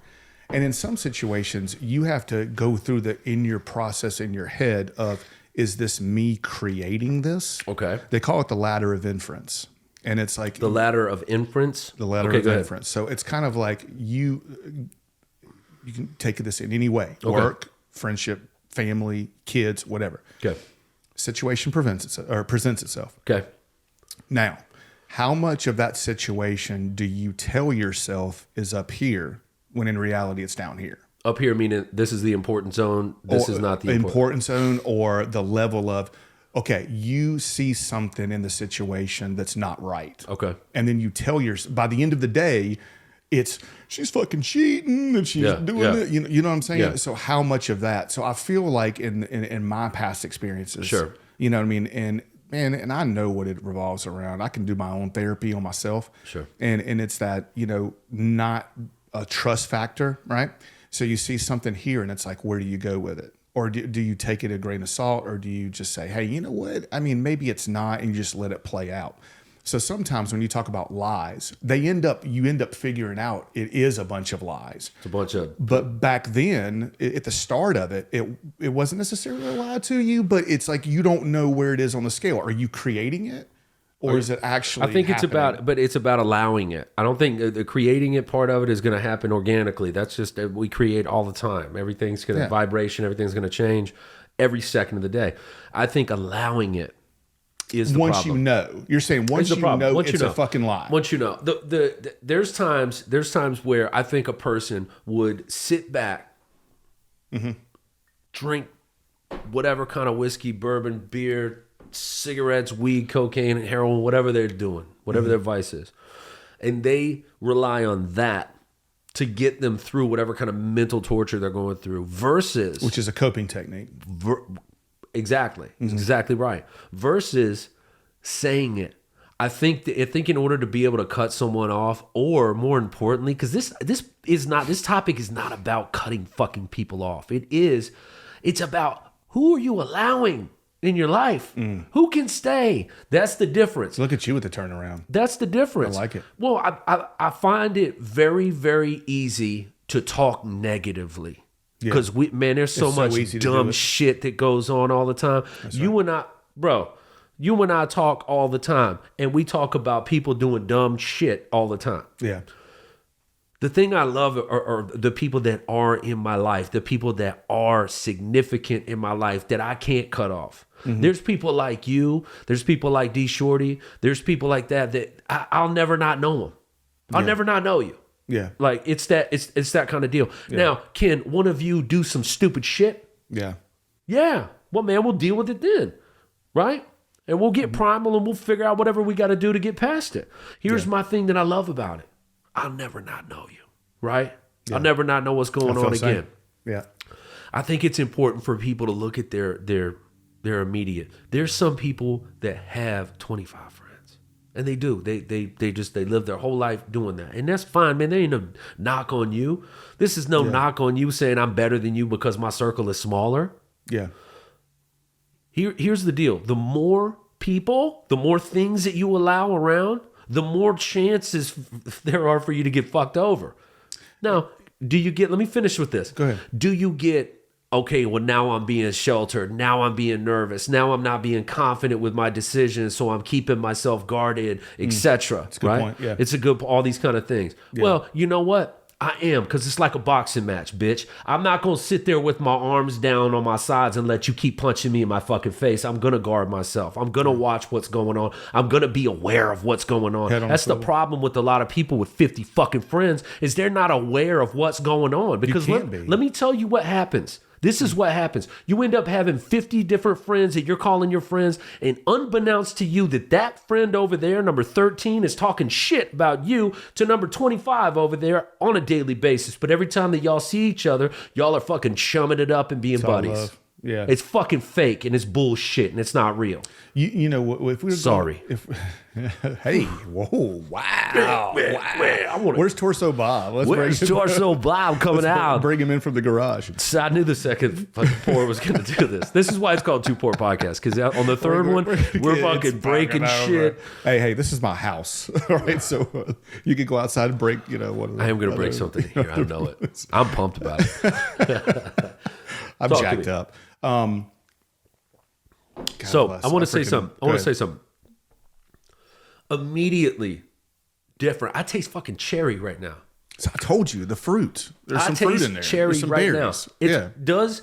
Here's another thing. If this is something that somebody listens to and they can comment on this, Man, that's really good. cutting it with ice, essentially water, but putting ice in it, does that develop a different taste does it bring out different take away? taste or does it take away? Because I'm going to tell you something. I'm sorry for cutting you off again, even You've though been I doing love it the doing it. whole goddamn. Well, what you did at the very beginning, just to talk about this, said I was going to be. I know. But you can't stop running your fucking yapper. I can't. That's a true story. But what just happened here, Bridwell, and that's why Yeah. I stopped it. I took a sip. It straight up. I tasted cherry like it was off the stem, bro. So it was smooth, neat, right? It's still strong, but it was smooth. It was smooth, neat. But the ice, man, I think. I tell you what, This that's the way. really good. That is really good. I mean, I don't think I could give this one a 10 per se. Where would you put Eagle Rare? It's so hard for me because I'm in such an infancy stage of this that I don't have. No. This is your This scale. me, 8. I would give it an 8. You give Eagle Rare all an 8? day. Eagle Rare an 8 all day. Where do you put this? I would put it right there with it. 8 Right or there 9. with it? This has got a little more bite to it. It's a little more spicy. Obviously, it's a little bit more spicy, but it has a crazy finish, dude. Yeah, like I can't. I know. I'm I with think, you. I think this is something that's true with any kind of wine drinkers or bourbon drinkers when you taste your mouth after you've. Yeah. I cannot stop tasting fucking sweet cherry. Yeah, and that's what I it's- like. I think at the end of the day, I mean, the smell, the nose, as I would say, whatever. I don't care. Yeah. I care more about the finish and that aftertaste. That's what I'm really in there for. Because like after you take the sip, it's like, do I want more? Well, that's the difference. But that's why there's Scotch drinkers and there's people like me who are not Scotch drinkers. Scotch, to me, the finish of it Yeah. It's almost like I got a bunch of grass in my mouth. Like it's very Yes, it's like rooty, almost like dirty. the whole IPA if you drink a beer. And the thing is if you go to Scotland, you can understand. William fucking Wallace. You know, have I That's told you horrible. the story about Stirling Castle and the William Wallace Monument and everything? Well, I'm sure you're going to tell me again. So. I probably will. But, you know, when you go to Scotland, you realize why Scotch is what it is. Because it is always, like, you can walk around in the rain out there. It's not rain here. Like, here, it just freaking, god dang, downpour, right? There's big old fat rain. There's rain coming from right under. Yeah. But when you go to Scotland, like, they call it spitting, right? So, And spitters are quitters. you know.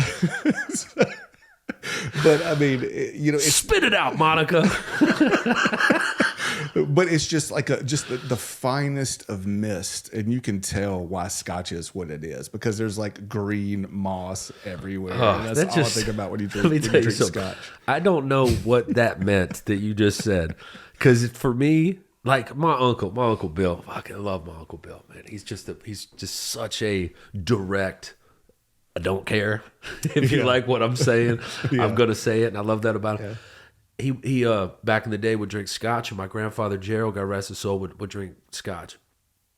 So years ago, you know, probably 15 years ago, I was like, man, let me try one. Mm-hmm.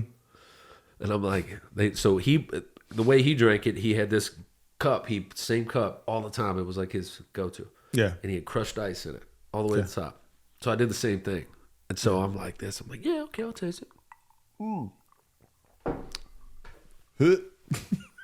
So good. It's so good. And I did, and I'm sorry for this, Uncle Bill, but I did the pour out. I did the fade away. Wow. I did the fade away. Oh man, this is so good. It was the worst tasting. I put it up against, and this is no fucking dig on Scotch drinkers. Because I think that people are so fucking emotional now. They might be, you know, trying to cancel something that's so new. How dare you? It's like gin for me. Gin.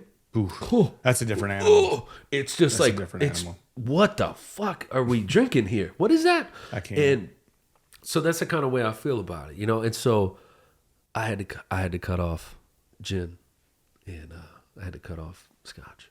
I want to say it in that kind of tone because I'm not a gin fan at all, but I really do feel like Scotch is an acquired taste, and I feel like if you're on so it, is gin. they say, I don't know, I can't give it the time of day though. I cannot. Scotch is a little bit different for me. I got to the point to where I drank it a few times, and then you find some really good quality ones, like we were talking about the other day, the Glenmorangie 18-year Doers, the whole No. Oh, you're talking about the $150 bottle. It was a $300 bottle, Oh, but I mean, God. but it was. But it wasn't the price. We talked about the price not being, you know, necessarily. But you decided to put it out there to measure it. I did. It was a birthday bottle. It was a birthday bottle for the ex. She was a Scotch drinker, and we both loved it. But I did a lot of freaking research to try to find the best one. Man, I don't want to spend $300 on a goddamn bottle of liquor. You do all this research to go and fucking drink Scotch? That one right there, because it was for her. She was a Scotch drinker, so I wanted to do the best I could for her. Scotch. Drink it. Drink it in. Yeah. Yeah. We talk about going the extra mile, man, for the person, your significant other. That's one of those stories. Do you know what I love about doing this that we're doing right now? What? Is that I can get up and go and pee. That's what I'm going to do. Be right back. No, you're not, because Is he in there? We're not going to do the sword thing, right? You're crossing lines. just don't make eye contact, because that's gay. This is like the Ghostbusters thing. You can't cross the line. Can't cross street with your proton pack. Good dang, wanker. Anyway, All right. So all right. So let's see here. Red flags. Let's stick on the red flags. Let's go to friends. okay. What are red flags for you that says, man, this is not somebody that I need to have in my inner circle? Man, if they're a bad partner to their husband or wife, right? That's first. That's what if they're just a shitty person to them. Yeah. There's something about that's always kind of done me wrong. Like there was a friend that I had that my wife was mutually friends with his wife, and they were just toxic, shitty. But it was just shitty. It was so bad and so ugly. And you're talking about a sample size of multiple hanging out times, yes. not like a one occurrence. It took a while for me to figure it out, but it's what it is to me. It's a gut thing, and in my gut, it was wrong. I didn't like it. So that I would think would be a red flag. I would agree with that. You know, hold on. What about the other? What about the other side of that? Like you're hanging out. Okay, because this is a difference too, right? Like you're a married couple. Most of the time, if you're going to hang out with people together, you're going to hang out with married couples. Sure. Right? Sure. Most of the time, yeah. Most of the time. What about the situation where you see a good dude, and the wife is like constantly berating, the I hate that. Is that the same level for you? It as is. A guy? It irks me to no end when, could you stop breathing so loud? Yeah. Do you have to... Like the whole balls on the purse type deal. God! You know what, man? It's important to understand that you have no peace in their world. You have no way, shape, or form to fucking know what they go through at home. This guy could be a just big bag of shit, but we love him. Yeah. We love him, and you don't see that. And you don't see that when he's outside, right? Mm-hmm. But there are some couples that I can't be around them. Dude, there was this dude when we did a Gerald Affair, which was so much fun back in the day. Peace to everybody used to come out and do music. Dude, I love that. It was so fun watching these cats get out there and rhyme and kill it. It was fun. Thursday nights. This dude came out to a show. It was an actual show that we were doing. Thursdays we had the artists come up, and then we'd do the open mic, and then it was either DJ K Nice or Tommy Tom would do the DJ. Yeah. And he comes out there, and I go over to see him. I'm like, what's up, man? I'm talking to him. And every time that she got up, and she didn't get up very many times, but she got up to go use the bathroom, him and I are having a conversation, and he just completely turns his whole entire head around and is just watching what she's doing. And I was like, dude, are you okay? And he's like, no, man, I'm just saying. And I was like, and I looked at him, I said this. Yeah. Might have been out of pocket, might have been out of line. Yeah. I'm one of those kind of guys that go, I don't give a fuck. I'm going to say what I want to say. I also don't like the phrase out of pocket. All right. Oh, okay. Well, I was out of sorts. So I looked at him and I was like, what's your problem? You think she's going to leave you? She got the keys to the car in her purse or something. She going to leave you here? I was like, are you afraid that she's going to go and make out with some dude in the bathroom or something? What's going on, man? Yeah. That kind of stuff, I can't be around couples like that, dude. I can't. That's a control issue. When I'm around people, one of the most fascinating things, or things that fascinate me about couples, or about people that, my wife and I are friends with, is to see people come into a function somewhere and husband and wife go... Husband and wife go bang and go. We're going to chill. I don't need to know what my wife's talking about over there to one of my best friends on the planet. I'm not worried about that. I'm not worried about what he's saying, because I'm talking to his wife right here. Or they don't need to be holding hands. They don't need to know what, where you going? I'm going to use the bathroom. Yeah. You know what's going on right now. I've got stomach problems. Okay, but tell me next time that you get up. Let me know at least next time when you're going to get up and you have to go and... All right, I'm sorry, everybody. This is the problem with him. He has stomach issues right now. He's extreme diarrhea right now. He's a fucking loser. So that, to me, again, that's just another thing. Like, people have this, like, crazy imbalance. They've got this crazy insecure net. I was an insecure dude for a long time. There was things that made me insecure about, I'm like... There's something about seeing a person look at their significant other and be so worried. Yeah. Versus, damn, she's pretty. Right? Yeah. Or like, she's like, damn, he's handsome. That should be... Well, and I think it comes with the health of the relationship. Yeah. If you're with somebody who you know has got your back. Yeah. Is like, your partner, and y'all are building in life. The trust is there. Yeah. So it doesn't have that. But if you are with someone who there's a lot of insecurity there because of a lot of lies or a lot of It stems off that, doesn't you know, it? holding Yeah. the bar. I mean, if the reassurance is not there or the assurance is not there, Yeah, well said. you know what I mean, then you constantly are in a state of flux. Yeah, and it's know, it's a bad place to be. And you don't, and why continue that? You know, somebody said, I was Scott Slagle that said this, and he's another guy that you want to support your local businesses. He's got a recording studio. Scott Slagle, thank you for everything you've done for me. You're phenomenal. He said, Facebook is a terrible place to live. Right? Yeah, I can see that. When he said that, what you just said kind of put something out there for me. There's been so many times where you see these kind of toxic relationships and these people, and they actually put on their Facebook. I really don't understand what's going on.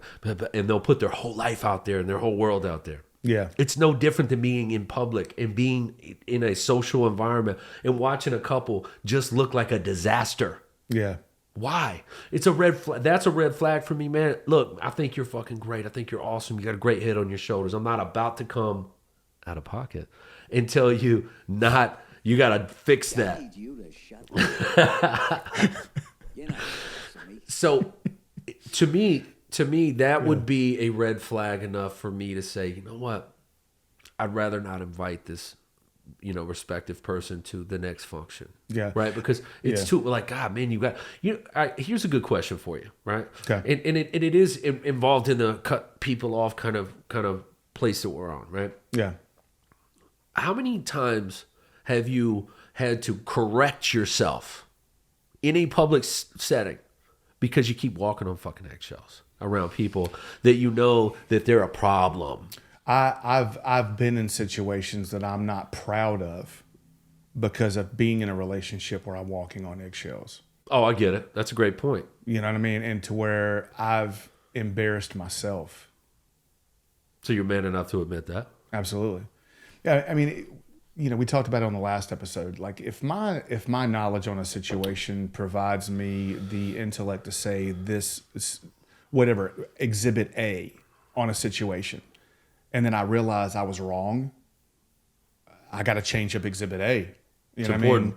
It's important. You got to own it. You know what I mean? It's important. And that's the big thing for me is owning everything, regardless of what it is, the good, the bad, the ugly. You got to own it. More importantly, the good. But you should be making strides to make there more good in your life than bad or ugly. So there's been situations in my life that I've embarrassed myself not being the person that I truly am. Yeah. Because I'm with someone that constantly has me in a state of flux. Yeah. Because of their lies. Yeah. Et cetera, et cetera. But it caused me to act stupidly. Yeah. And that was my choice to act stupidly. Yeah. You know what I mean? It was my choice to be stupid. Yeah. You know what I mean? So I own that. You know what I mean? And so I've gotten a lot better than that. But my goal, if I'm in a situation where I'm with someone and we're out in public and I feel like I'm arguing and putting business out there, there's so much there underneath the surface that one of us or both of us have not dealt with. You know what I mean? Because at the end of the day, I feel like you have to learn how to argue as a couple because you're going to argue. You have to learn how to argue properly and in a healthy way, but none of that should ever be in the public eye. No, because and I'm guilty of it too. But what you end up doing is you're putting your business out there, and then you're allowing people to have judgment. Yes, and to cast judgment. And I'm gonna side with her because he's a fucking tyrant, or I'm gonna side with him because she's acting like a fucking bitch, or this. And you got to remember, there's three sides to every story, right? Right? Don't say it. If you did, this is the one thing I hate. What? You said out of pocket. Okay? Yeah. There's three sides to every story: your story, his story, and the truth. Yeah. I hate it. I didn't say I hate it. You were gonna say it. You were gonna do it. No, you were gonna do it. I put it out there, three sides. You filled in the blanks. Oh, God bless. Thank you. I have made a mistake here. It's me, your president, your commander-in-chief of the world. But either way, we both can agree that if you're in a relationship, my big thing is like, man, life is simple, right? Life is simple. People make life complicated. A relationship should be broken down into very, very simple things. What I say is it's almost like the Bonnie and Clyde philosophy.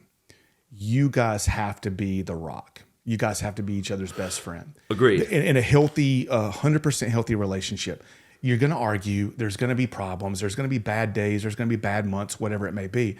But you guys have to be able to run to each other for strength. Oh, without a doubt. For support. Let me tell you something. Without those things, without being in these very rocky situations where you're, you really pissed me off with what you said there. That was disrespectful, and then the other person owning it.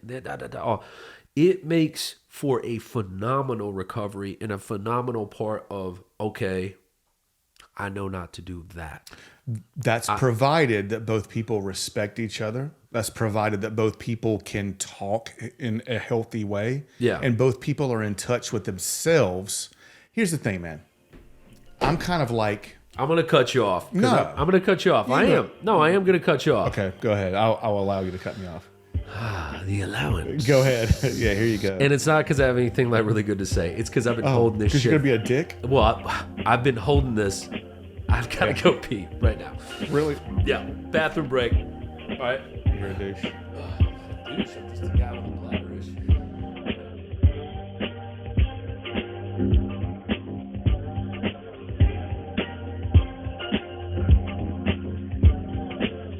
I'm going to spit 16. Give me a beat, Sean.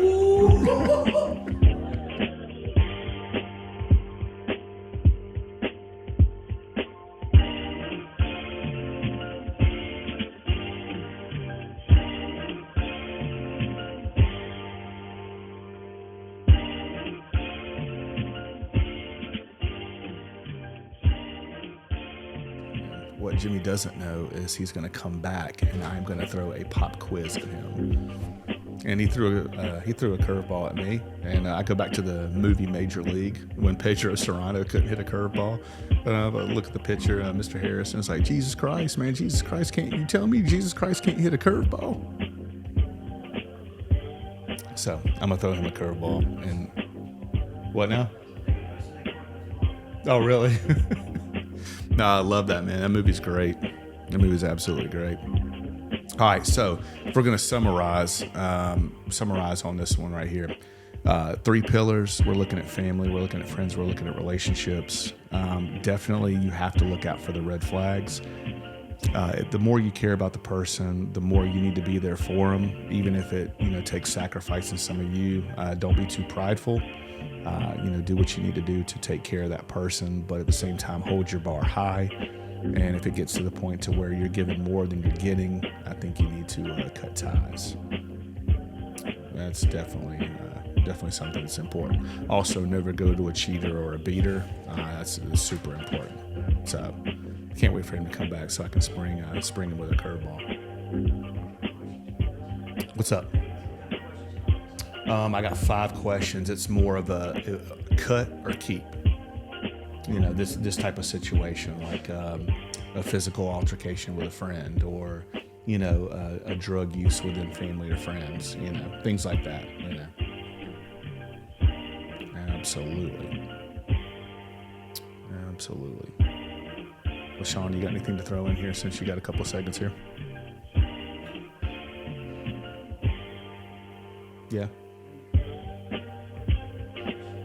Yeah, and I think we're doing so on his computer. He's got notes or whatever like that for the show. And when he was in the bathroom, I put on there. I was like, lose weight. You found that before the show, though. All right, so back into it. Apologies. Yeah. That's all right. Water was cold. All right. You swear you're funny. I'm just gonna get hammered drunk at one of your shows that you're talking about doing, and just laugh at you. I'm gonna be laughing the whole time. That your whole show's gonna be talking shit to me. I don't mind it. I don't mind it. All right, so let's kind of wrap things up. Okay.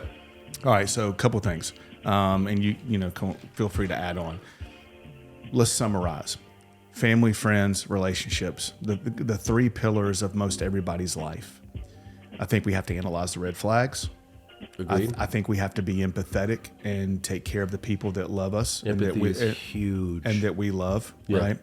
So we need to make sure that we're being as giving and open and honest as possible with people, but at the same time, if they become a threat to our situation, that we need to cut. Very well said. Yes. So Agreed. that's me in the summation. Okay. Do you want to throw anything on there as far as a summary?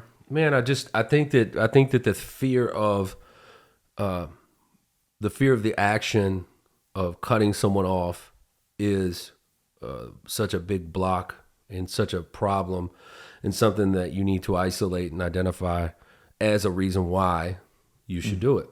Yeah. A fear of anything, acting in fear, living in fear, managing in fear. It's all problems. It's all bad. Yeah. Nothing good coming out of that, right? I agree with that. I think that if something doesn't feel right, probably isn't right. Intuition, right? Yeah, probably isn't right. I think communication is the greatest thing that we've ever been gifted to have, and I think we use less of that than we should. I think we focus. I think we focus far too much of our time on, this phone being in your face, and instead of working through problems. I think that cutting someone off that is most certainly and definitely affected your life negatively is the right move. Get rid of them. Yeah. You know what? Life is so short. Life is. I don't care if they want an ounce. Tell them bounce. Cheers to that. I think it's an important piece of the whole puzzle of life. You look around, you want to know what your life's like. Look at the people around you. It's not just about success. That's just not some shit that I got off the dude wilding out about money and Man, there's a lot of millionaires that are unhappy. Find joy, find love, find grace, find all these things. They all exist in the mirror. Find all these things in you. And anybody that you look at, if you can picture yourself not looking at them, they weren't meant to be there. So, man. All right. So I want to rebuttal to that. I know I kind of gave my summation. I want to give a quick 1-2, and then I want to pass the mic. All right. I want to talk about this just real quick. You asked me about relationships earlier, and I want to put it out there very, very seriously. That for myself, at this point in my life, like, I don't care if you think she's a 10. You know what I mean? I don't care what people think. good. You know what I mean? I care, about what I think. You know what I mean? And if you, at the end of the day, that person in your life needs to be the person that you can go to when you're 99% strong, but it's that 1% day. Yeah. You know what I mean? And, you want to give everything to them and they're wanting to give everything to you. And it's just a healthy balance. Yeah. Like that's in life what I'm looking for. I haven't found that yet, but I kind of feel like, I'm like a defense attorney.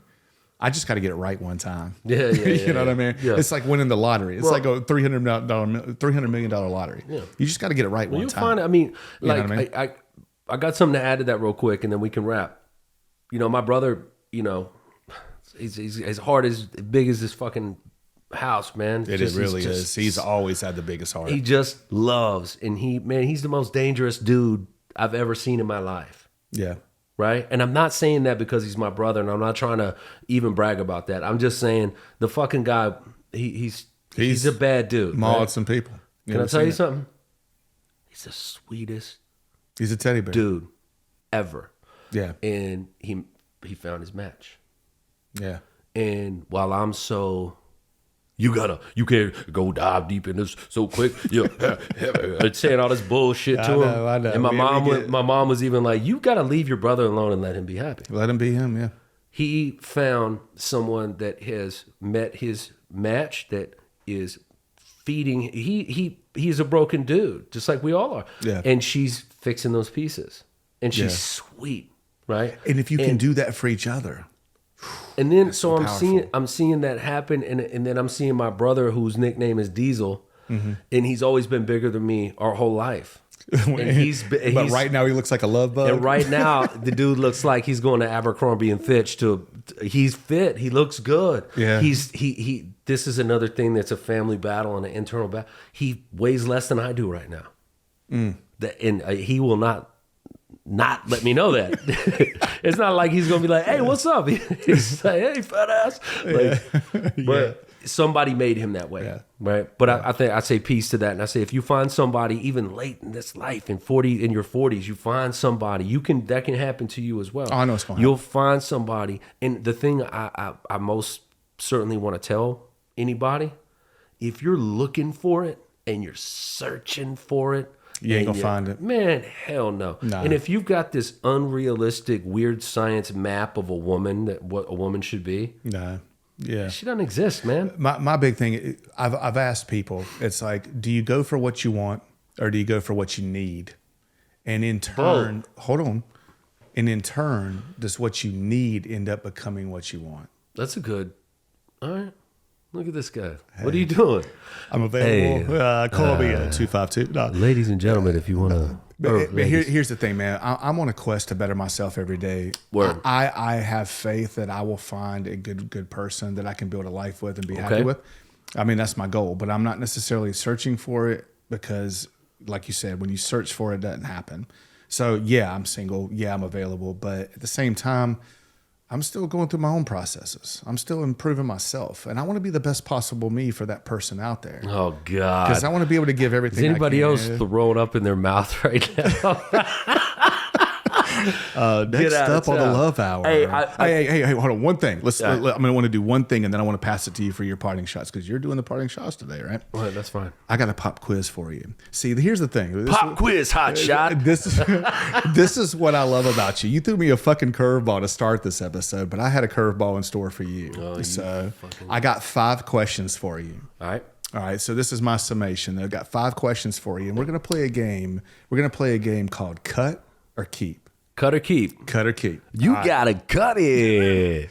I told you not to do that shit again. But right, here you go. You don't listen. You're just like all my exes. All right. So, first question: physical altercation with a friend. Doesn't matter, guy, girl. I mean, girl, guy. This is one of your friends in the world. Y'all have a physical fight. Is that a cut or a keep? Keep. Keep. Yeah. Okay. There had to be something. A fight's a fight. We're fucking primal, man. You fight over fucking, you talking shit to me for too long, but you've done so much for me in my life that I love you, man. We can punch each other in the face. Yeah, but we never punched each other in the face, though. No. We not you and I. I'm saying as the respective question. If you and I got into a fight, we fucking mad at each other for a second, and then both of us would say, rub some fucking dirt on it, get over it. Let's move on. And I believe that. I still feel like that's a cut, though, because I feel like if it gets to that point, we didn't have enough respect for each other to stop that before it became. Man, but see, let me tell you something. That's where we're too damn old. We're too damn old. Yeah, but that's where emotions are taking over from being primal. Hey, listen, man. Look, violence fixes things. This is not a joke. I'm not trying to joke with it. Violence fixes things. Sometimes somebody's out of order. Give them a smack real quick. Now, if we're talking about, back in the days where there was gloves involved, we put on some gloves and we go out in the front yard. We're not talking about that. We're talking about actual. I'm talking about an actual fight. Okay, so we disagree on that. Okay, all right. So number 2. Which means I won. No, it doesn't. 1-0. We need to fight right now. Yeah, I got gloves. You don't. All right. So, anyways, all right. Family, friends, relationships, whatever. Drug use comes into play where the person has an addiction. Is that a cut or a keep? Keep. Okay. All right. We're going to disagree on that one too. I say it's a cut. Now, on the family sense, I would say, okay, family or friend, if you truly care about that person, you try to help. If they truly want to go down that road, you got to cut them. I agree with that. So that's a very wide open question. That was a very hard question. It was multiple. Well, that's why I did it. Yeah. Well, I'm just going in. I'm going in the sense of what kind of human I am and what I'd like to do for someone else if I see him in a dark place, right? Yeah. And again, we're talking about family. We're talking about friends, ladies and gentlemen, in this toasty little town. Yeah. Friends that's an important word for me. Yeah. Right. And I know in the slang bullshit that I do in my hip hop music, sometimes I don't got friends, I got family, all this bullshit. No, man, like in reality, I have friends, right? Yeah. They're important to me, That's true. right?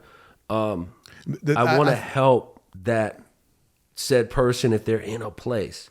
Yeah. Now, let me tell you what would make me cut.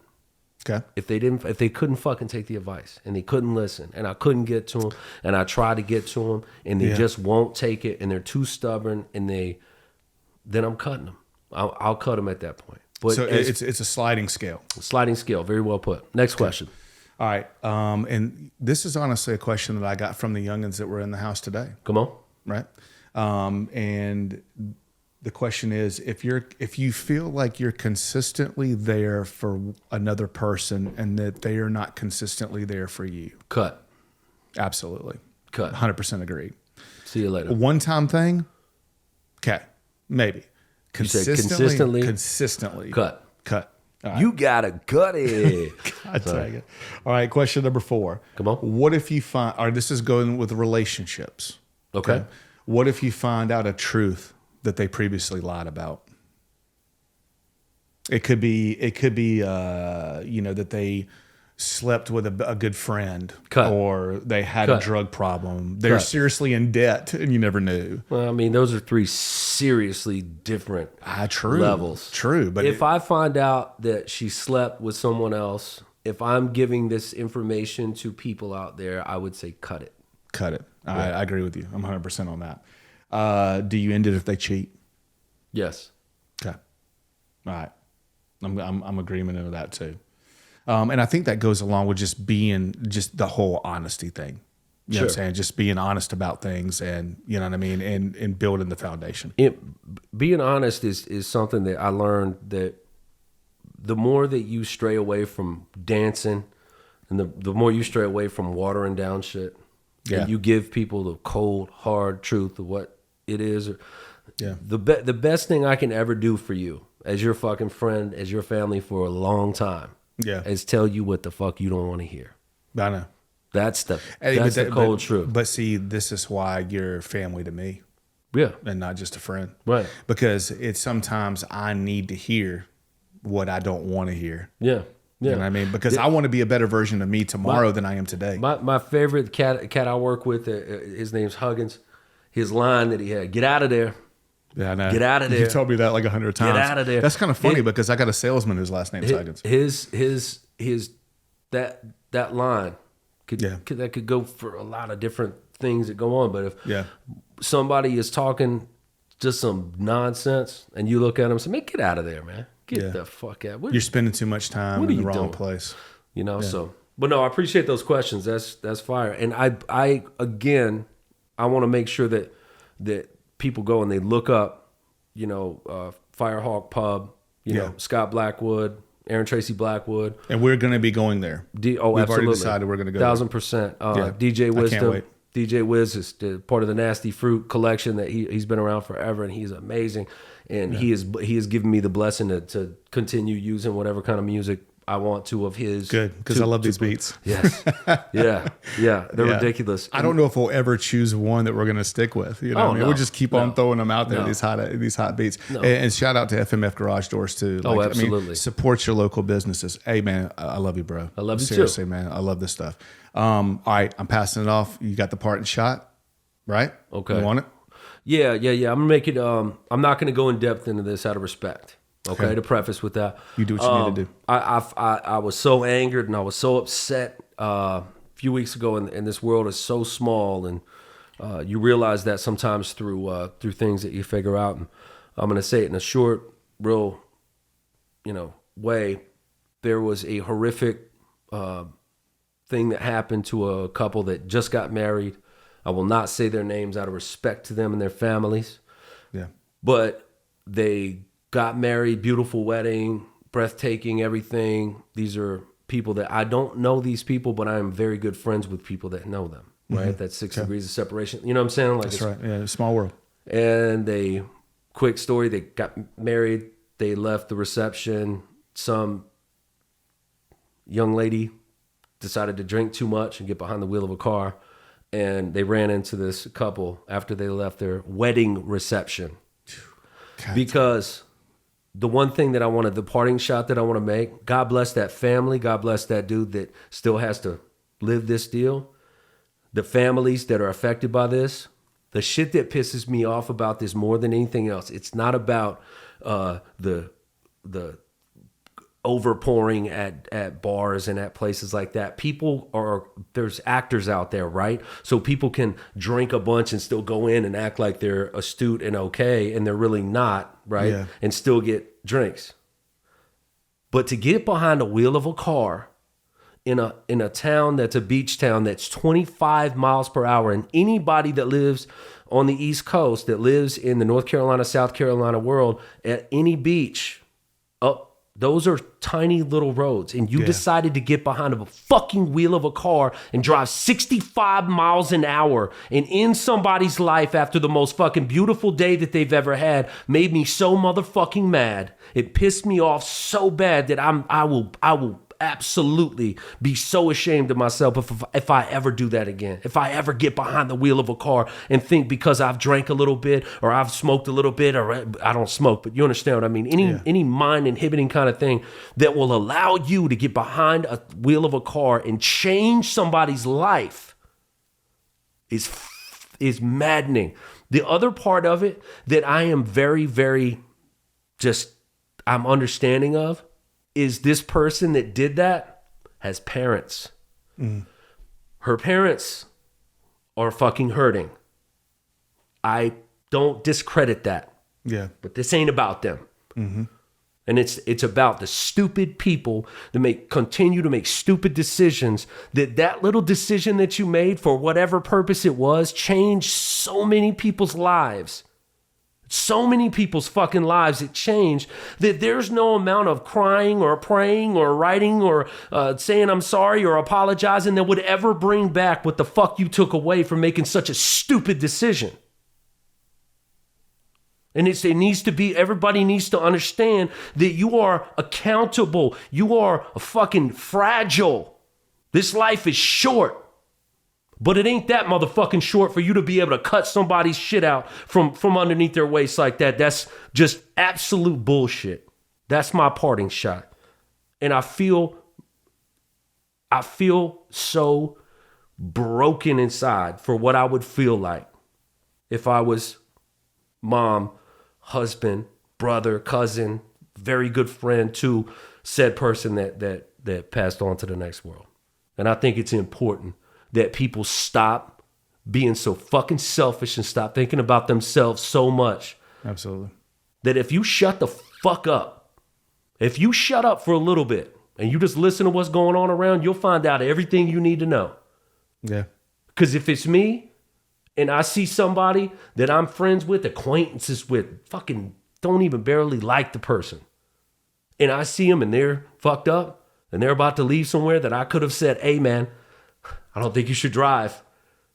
Let me call you an Uber. Do you remember the situation? Let me call you an Uber. You know? That's what I want to end that on.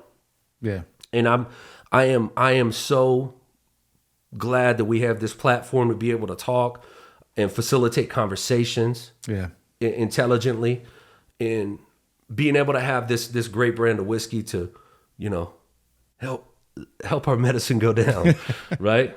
And, Forrester. You know, and again, I want to tell everybody, if there's a moment that you don't feel right, if there's a moment it doesn't make sense, don't get behind the wheel.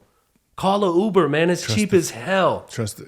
It's cheap as 30, 40, $50 is so much cheaper than a lifetime of regret. And just take that. But hey man, here's a cheers to a you said it right, bro. I can't add or take away from that, bro.